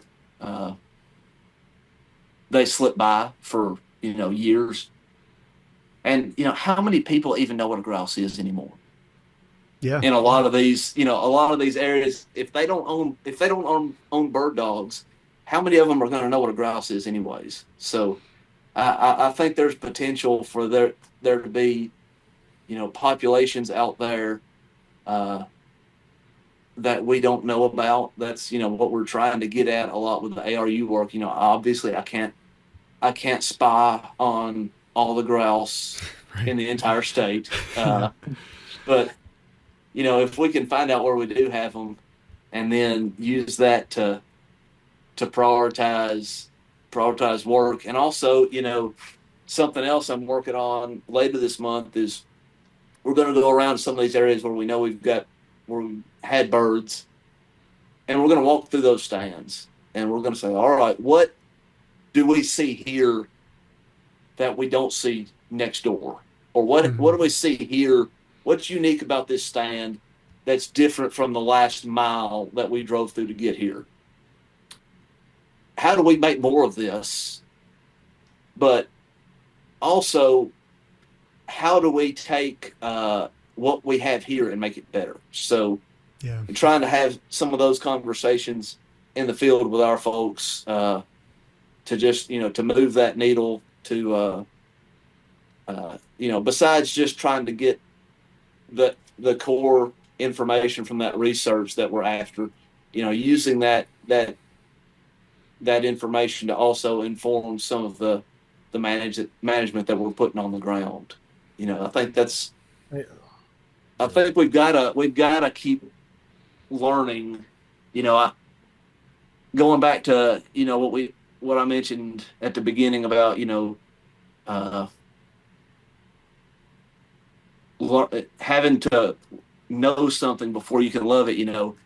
For me, that really started with the bird dogs, and I know, Cody, that for you not being a bird hunter, but for me, it's super cool to see and hear you talking about sitting in a blind and trying to catch these birds on a drumming log. That's super cool to me. I don't know that I could do that just because I despise that method of turkey hunting.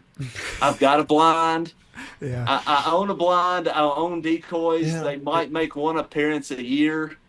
And then I realize, well, I don't fool with them because I despise them. But, but there's a whole different interaction with the grouse and the drumming log and its environment that you get to experience that I don't behind the bird dogs. But the bird dogs, they have been tremendously helpful for me to both for bobwhites and for grouse and woodcock for sure. Yeah. So maybe the solution could be a little easier. And let me explain what that meant. I was introduced, grouse has been, it's not like grouse wasn't on my radar, but it wasn't on my radar. I was a deer manager. Cody's a deer manager. Been doing, management my whole, 30 plus years professionally. But it wasn't until right before COVID, I decided to get a bird dog. And that's what the connection it brought to, then I had this grouse, but it was the gateway drug, this dog. But it's like, even if you get a bird dog and you're a quail hunter, you're eventually going to do other types of hunting. Like, I did, I'm a grouse hunter first, but then I went out to South Dakota last year and hunted sharptails. I wish I wouldn't have done that, because guess what I want? But see, that's the thing. It's like we're trying to get people that have no connection with this bird, that never even seen it, don't know what a drum, like we're talking, what you guys are talking about, drumming? You want to cut a tree down? It's all confusing to me.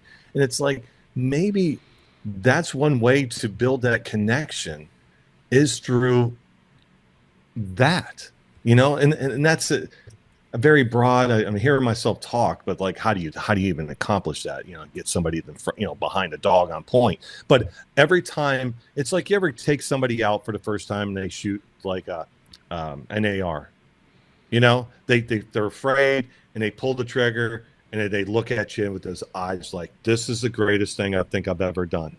Every time someone shoots a gun for the first time, they look at you.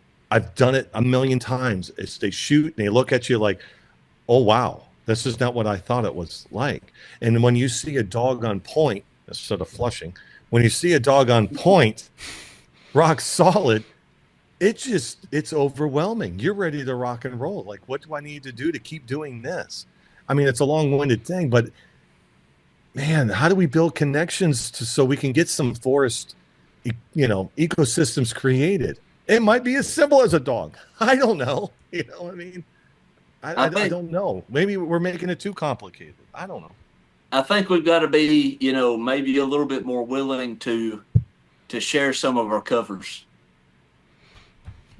And to not be scared of the grouse woods being crowded. Well, let's start right now. Michael, where's your? I got Onyx right now.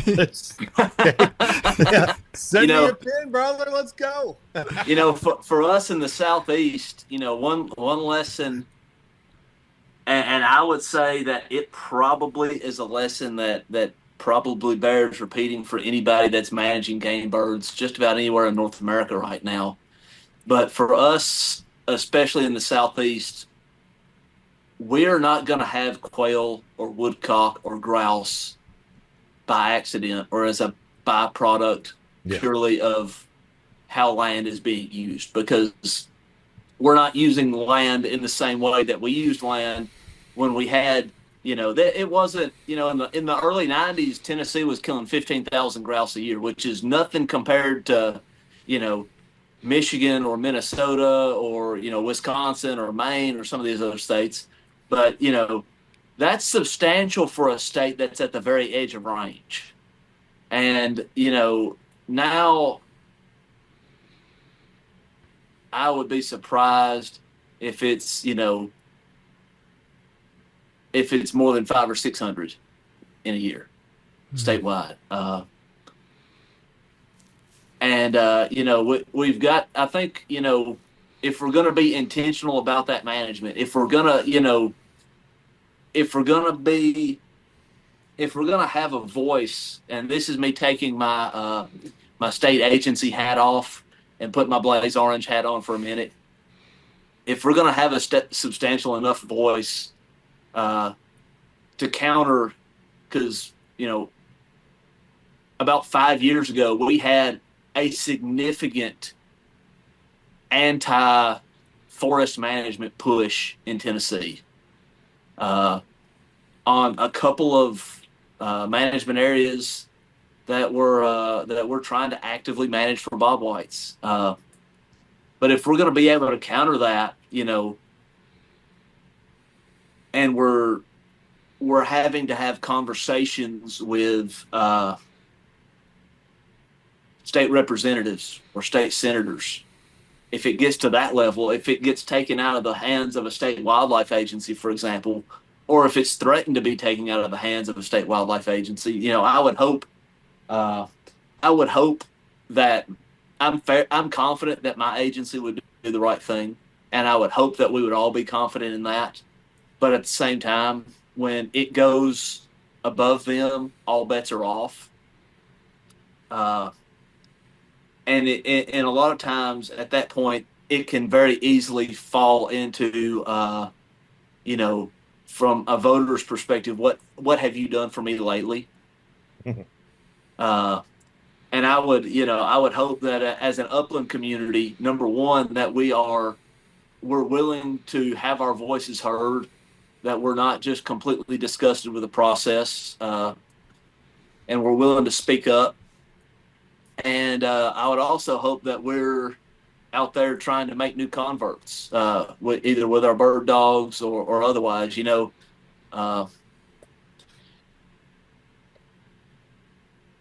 working with, talking to the, fairly similar to y'all, when I was in private lands, deer and turkeys is what drove traffic for me far and away. And food plots. But food plots, you talk about a gateway drug, the dogs being a gateway drug to advocacy. There's this whole model of sports of hunter progression. First they want to kill something, then they want to kill all of them, then they want to kill a trophy, and until they kind of get past trophy status, after that is the steward, and they kind of have to work through all those phases to get there. And we can't really rush somebody. Just like that, when it comes to habitat management, and once we get into that stewardship stage, even then, I can't tell you how many people called me and wanted me to come look at their food plots.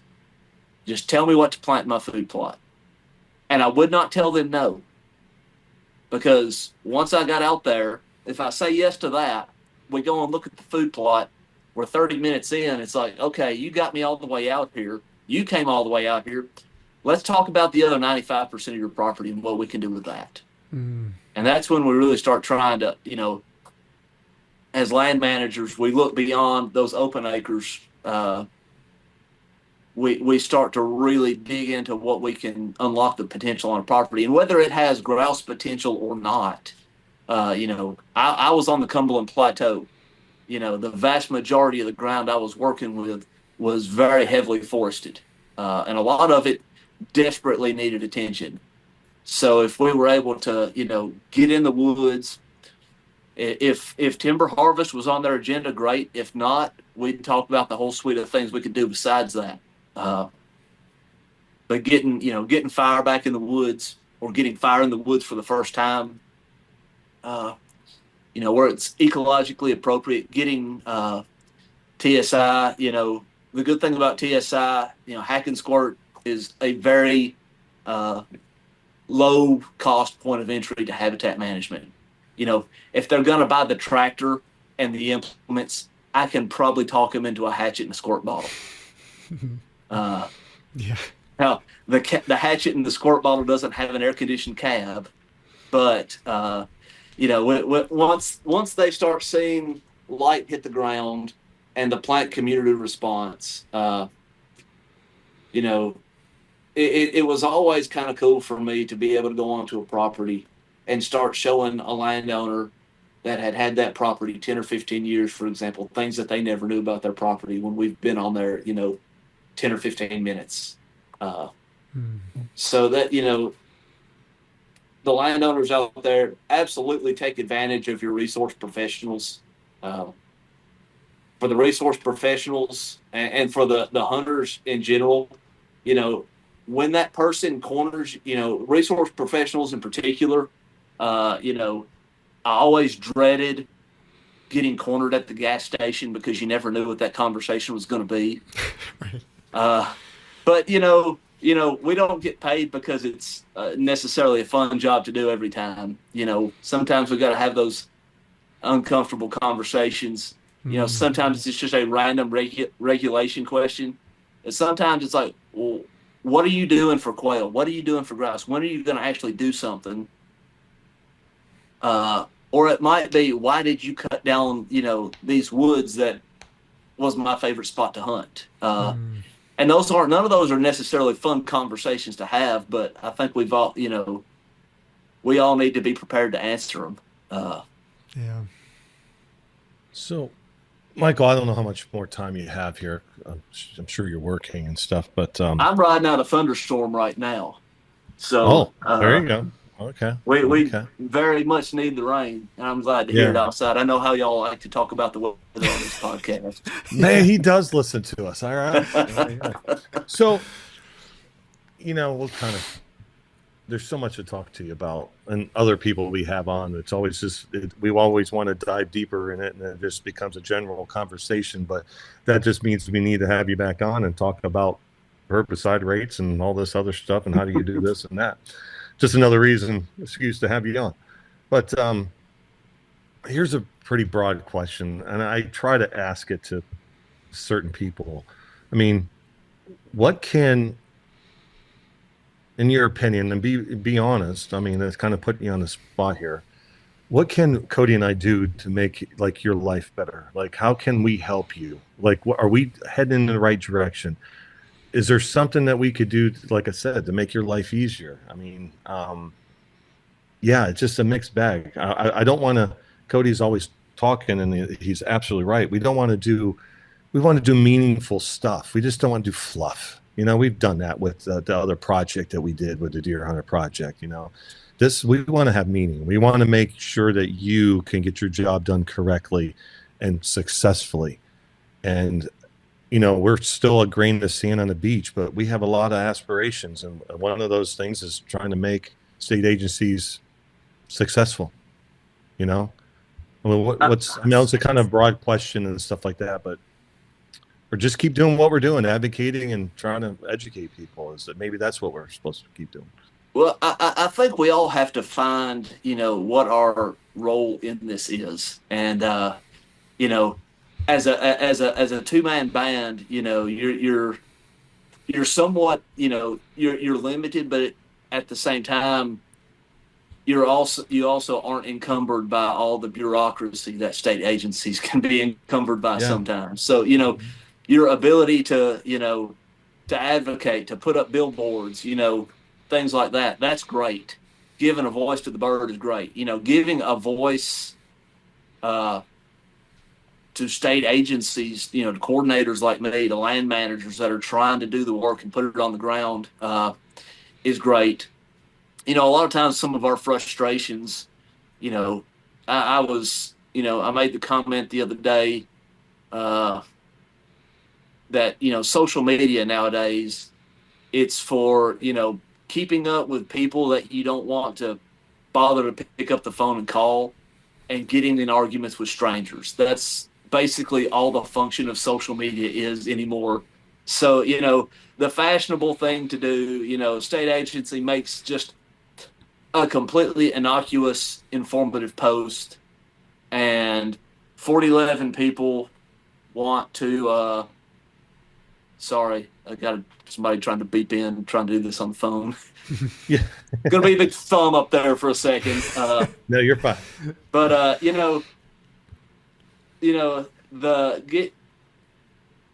given an opportunity for us just to kind of, even though we're not in the same room, but just kind of have a conversation, an open conversation about, the challenges and the reality of the situation, but be able to, because a lot of times, we're asking the questions and answering the questions that everybody has. So for me, this is a tremendous opportunity for me to be able to reach, the last 14 grouse hunters I have in Tennessee. No, seriously though, an opportunity to, communicate some of the struggles, but, to also communicate that we're out here, we're trying, and we're doing what we can. For folks in Tennessee, absolutely reach out to me, contact me. I'm glad to have a conversation just like this with any of our sportsmen at any time. That's the nice thing about being the small game coordinator.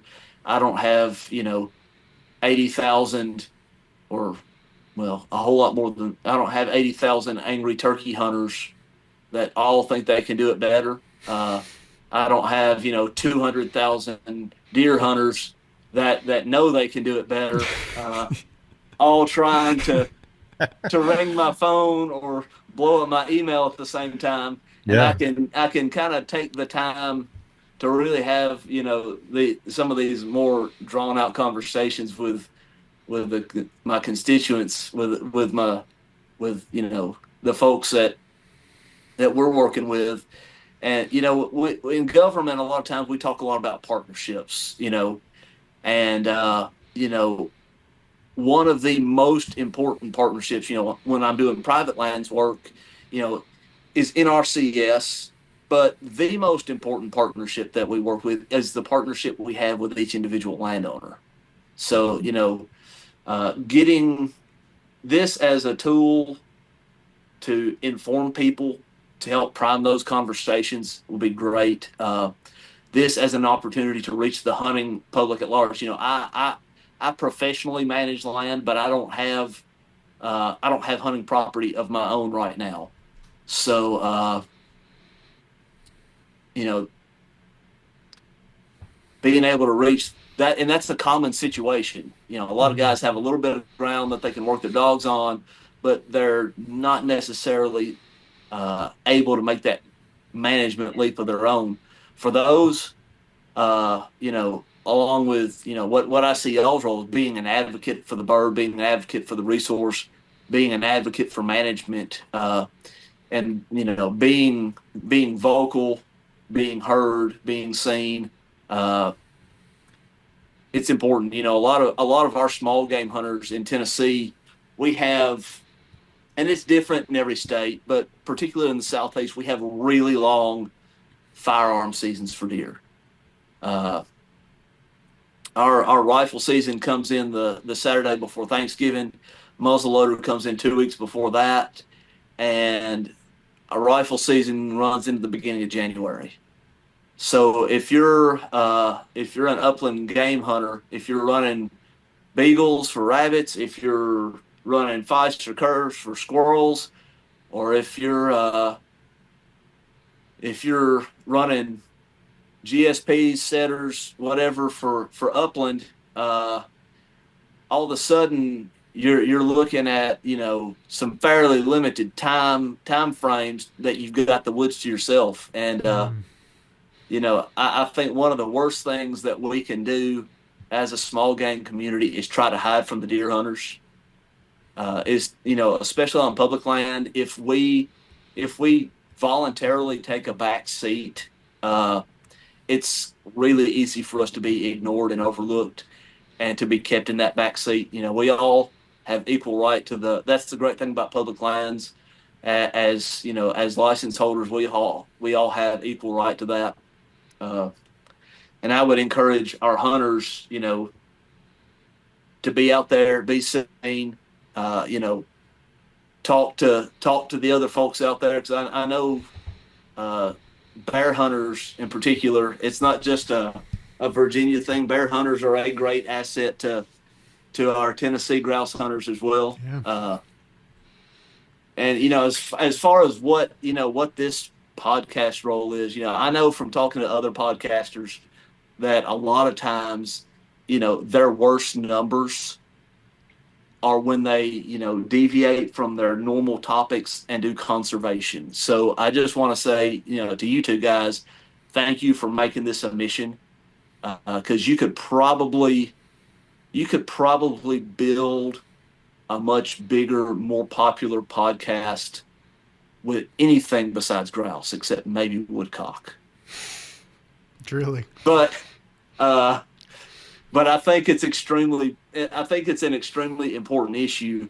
And I think it's an issue that, if we advocate for grouse, if we advocate for our upland wildlife, if we manage intently for these species, that our deer and our turkeys, some of the ones that we kind of think of as our classic bread and butter species as state agencies, they're all going to benefit from the management that's being done. So I certainly appreciate the work y'all are doing here and the opportunity to talk to y'all today.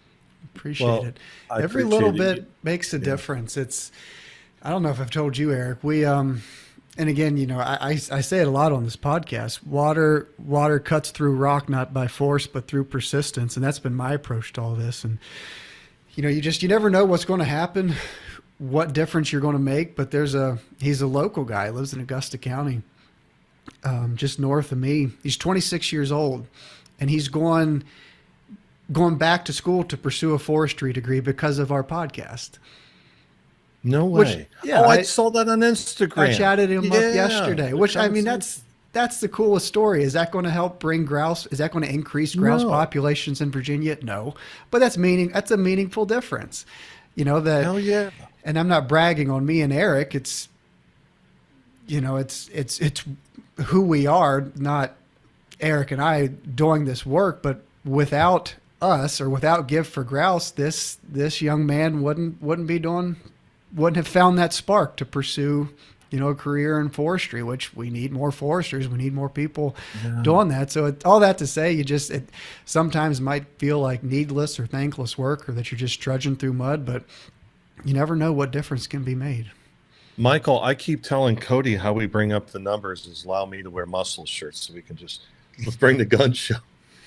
It's just bring in the ladies, Or it's 2026. Bring another grouse. You know,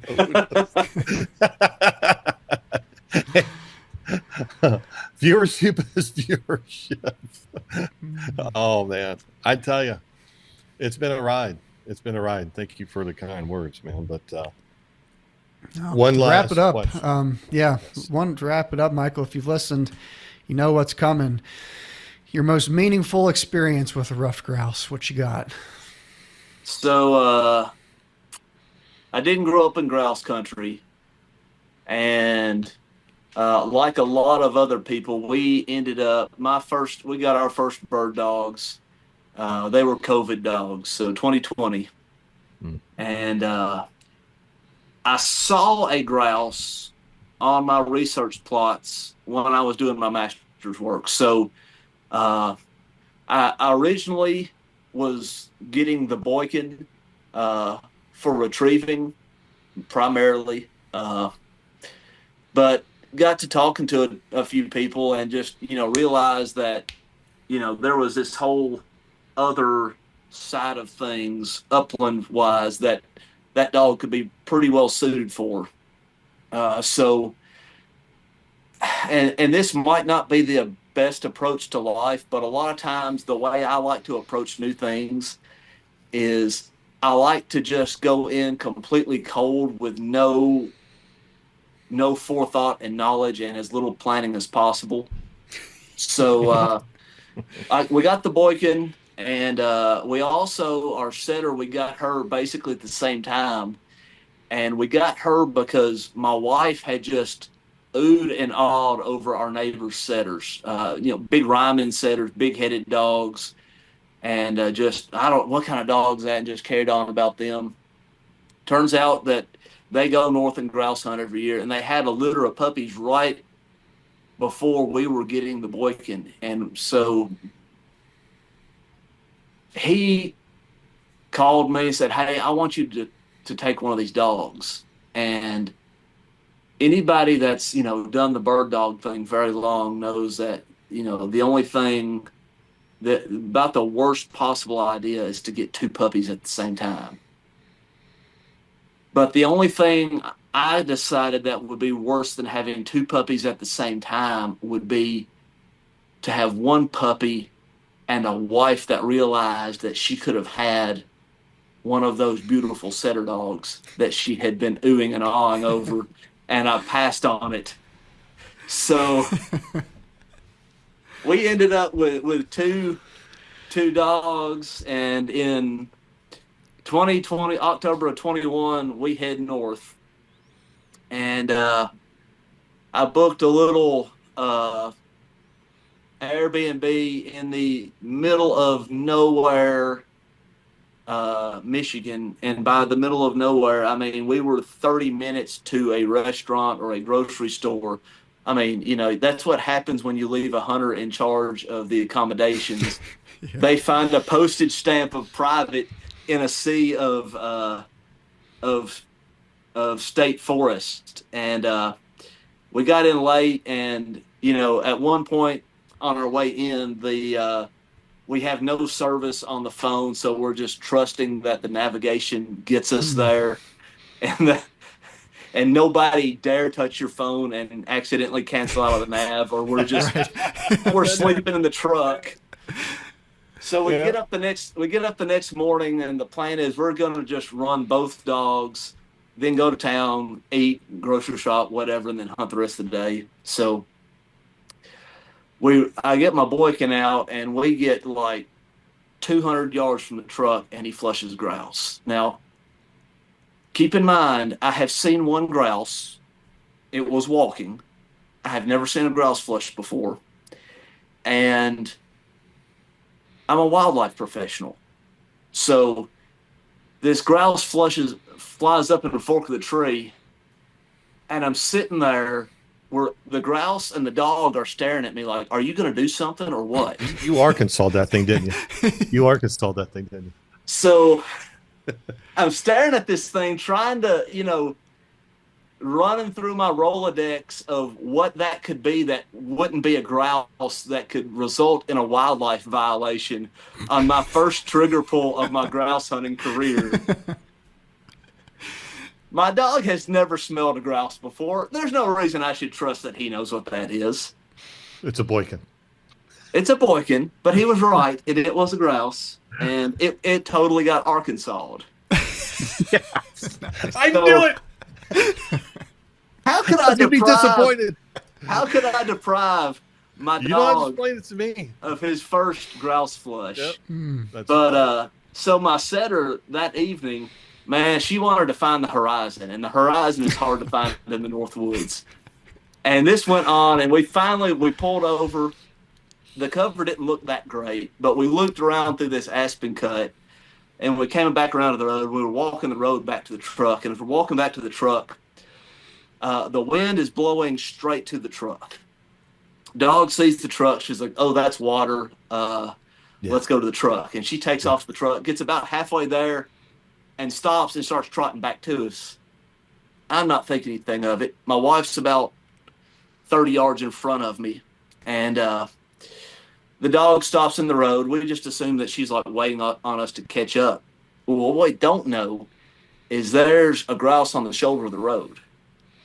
And as she ran past us, she caught the tailwind of that bird and came back and set up point. Mm-hmm. So she's pointing a bird. My wife is pressing down on this bird. She doesn't know it's there. She hasn't registered that the dog's on point. And I don't know if you've ever watched it, but there's an old Disney movie called The Biscuit Eater. And basically it's set at the Ames Plantation around the National Bird Dog Trial. If you haven't seen it, go and watch it. But she stops in the road and turns to me to tell me, and she's telling me, maybe my dog, because the setter is hers and the boykin is mine. Maybe my dog is just a biscuit eater after all. And she no more than speaks the words, and that grouse basically flushes out of the back of her head. Mm. Oh my God. So those were That's awesome. my dog's first two grouse encounters. Yeah. And apparently she is not a biscuit eater after all. Not a biscuit. That's all. Nice. I tell you, we ask, as you know, every guest we've had. That's my favorite part, just hearing different stories like that. My dog was trying to find the horizon, and the horizon was far. I love that. I gotta remember that. I love the story. I hunted with somebody not too long ago. It's like, Tim, where's your dog? And he looks at his watch. Oh, about 300 yards out. He knows, like, yeah, might want to bring him in. 300 yards in Michigan is pretty far away. You'll latch up on a porcupine. But anyway, we need to hunt together. There's a whole list. I think it'd be very enjoyable. I could learn some of your spots, mark them on Onyx. No. But anyway. Well, thanks for coming on, Mike. Appreciate your time. Yes, sir. Appreciate it. Thank y'all for the opportunity. Yeah. Love to have you back on so we can really dive into. We got a whole list of people to talk to and dive deep, start talking about actual how-tos and all that stuff, But kind of got a little sidetracked there. But no, appreciate it. And if there's anything that we can do at any time, man, you just message me, message Cody, message both of us. You got our numbers. If you need us to do something, you let us know. If we're capable or able to do it, we'll do it for you, brother. That's for sure. I appreciate it. And I know this isn't necessarily y'all's focal geography, but at the same time, grouse aren't confined to one state or the other. And I think, ultimately, Tennessee is going to be successful based on what Tennessee does, but it certainly doesn't hurt if I've got Virginia or Ohio both supporting, banging the same drum, but also, lighting a fire under us as well to push each other. I think there's tremendous value in that for sure. Hang on a second, Michael. Waylon, come here. Waylon, come here. Come say hi. Come see He's a big nugget too. Like, see, show Michael. This is what a real dog looks like right here. Yeah. The other one was a miniature or toy, Australian Shepherd. This thing is just crazy, man. It's on meth. It's awesome. It's great. But anyway, well, good deal. Any final thoughts and concerns? I think we've covered a lot of ground today. The worst thing we can do, though, as a community, is to be silent. So just y'all keep banging that drum, keep doing that good work. Yeah, we'll do our darndest. We appreciate you coming on. Despite Michael McCord being a Tennessee volunteer, did he earn the stretch stamp of approval? I tell you what, it's hard to get that out of your mind when you make predictions or, evaluations of such. But yeah, I'm going to keep saying this because if people could jump in my mind and the fear I had. We are. I don't like it here. It's not funny. What's that saying? If it's true, it's not. What is it? You know what I'm trying to say. It wouldn't be funny if it wasn't true. How about that? That's what it is. That's the thing. Yeah, like, what the hell was that? What is this place? Hey, the truth hurts. Anyway, I was trying to be professional. No, I was always worried. I'm worried about the future. And every time we have somebody on, and Mike's not like a 20-year-old guy, he's got some experience on, what do you say, 14 years on what the state, and plus, growing up with Harper as your one of your teachers and stuff like that. My gosh, come on now. We just did a quick introduction of what Mike does, and we didn't dive into nitty gritty, which we promised we were going to start doing. But it's nice to see these people, introduce the public, the audience to these people. There are great people that are out there just killing it, man. Like, I don't know Mike, he might be, whatever, but on this podcast, I was, fan of Mike. I mean, you can tell he's knowledgeable, even though we didn't get into the meat of a lot of things, but his words are, I was impressed. I really was. I love it. Met another friend today, Cody. Truly. Yep. You will be replaced one day here soon once I get enough of them. I don't doubt that. It was pretty cool. I thought about that at some point. I can't remember. I think maybe towards the end, you had said what you just now said in so many words. It's like, all these people we've met all because of the Ruffed Grouse. Right? If it weren't for the Ruffed Grouse, we wouldn't have met these people that we've met. No. Which is cool. But yeah. No, I feel the same. Said really hit it off. These people, I don't know them from Adam, nor do they me. No. But we've made connections just kind of out of the blue, truly because of the Ruffed Grouse. And like I said, chatted with Mike the other day, and gosh, talked for almost an hour and a half. I had to cut him off actually because I had to move on to some other things, or else I'd have been happy to keep talking to him, because we were just cruising right along. And he said we just skimmed the surface on a bunch of different things, but it's always nice to, and you said it, you hear biologist, private lands biologist, I think Mike is small game, feral swine, and something else. You hear all these positions and you see their picture on social media or whatever, or not social media, but on the, the state agency website, but you don't know them. And you've made that comment before about, sportsman clubs being a thing in the past, and there being a disconnect between sportsmen and state agencies and your biologists. And that is absolutely positively the truth. And, I think in so many words, Mike kind of expressed gratitude for having people like him on, and Mark Wiley and Mike Dye, because in this day and age, like you said, there is that disconnect. Podcasts are a great way for those biologists to connect with the public. and to tell people the work that they're doing, because 99% of the public who are complaining about the lack of stuff being done, there is stuff being done. You're just not seeing it. So to have those guys on who are doing all the work and making all the decisions and trying to balance budgets while trying to put fire on the ground and try to improve habitat and make decisions on what needs to be done, it's good to give those guys a platform and a voice. I appreciated him, and this is not self-serving. I appreciated him in his comment saying, we could be, if we changed our ways a little bit, we could maybe be a little bit more popular, move the needle a little bit. But, we're sticking to what our roots are and doing, whether we're popular or not, we're still going to be preaching this stuff. And that's not why we're doing it. And I appreciated somebody noticing that. That was cool. I appreciate that more than a lot what he said, reference patting us on the back. That was, it's nice that people notice things you don't think people would notice, and don't change who you are just for more likes and clicks. And, I made a joke that fell flat about, muscle shirts and stuff like that, but it was still you could easily adapt to what the masses want. That doesn't move the grouse for the needle or move the needle for the grouse, No, so keep doing it our way. Slowly but surely we'll get there. No, love it. Can't wait to have him back on. Man, there's a whole list of people. Today, there's only I think was our 25th episode. It's kind of really. What's that? Silver number, but still a big deal.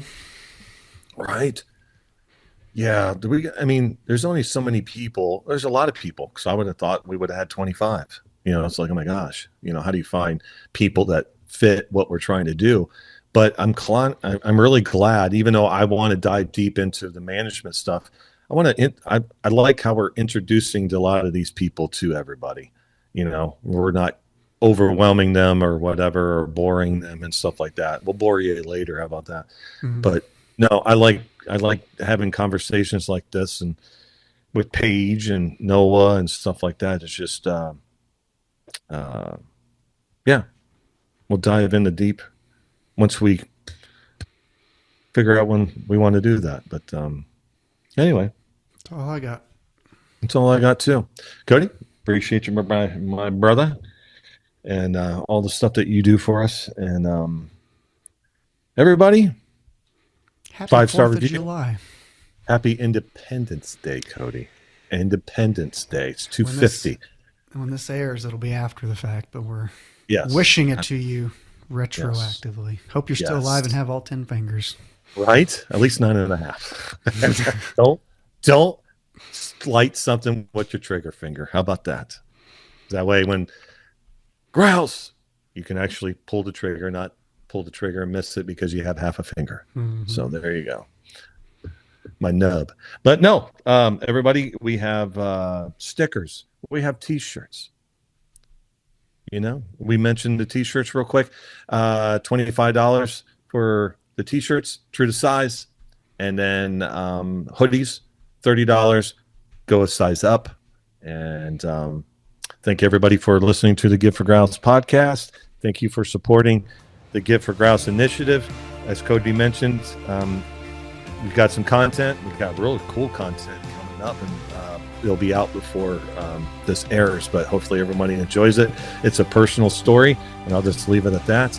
And glad to be a part of it. And yada, yada, yada. So, with that being said, as my grandpa always used to say, Cody Altizer, no hurry, no worry, keep moving.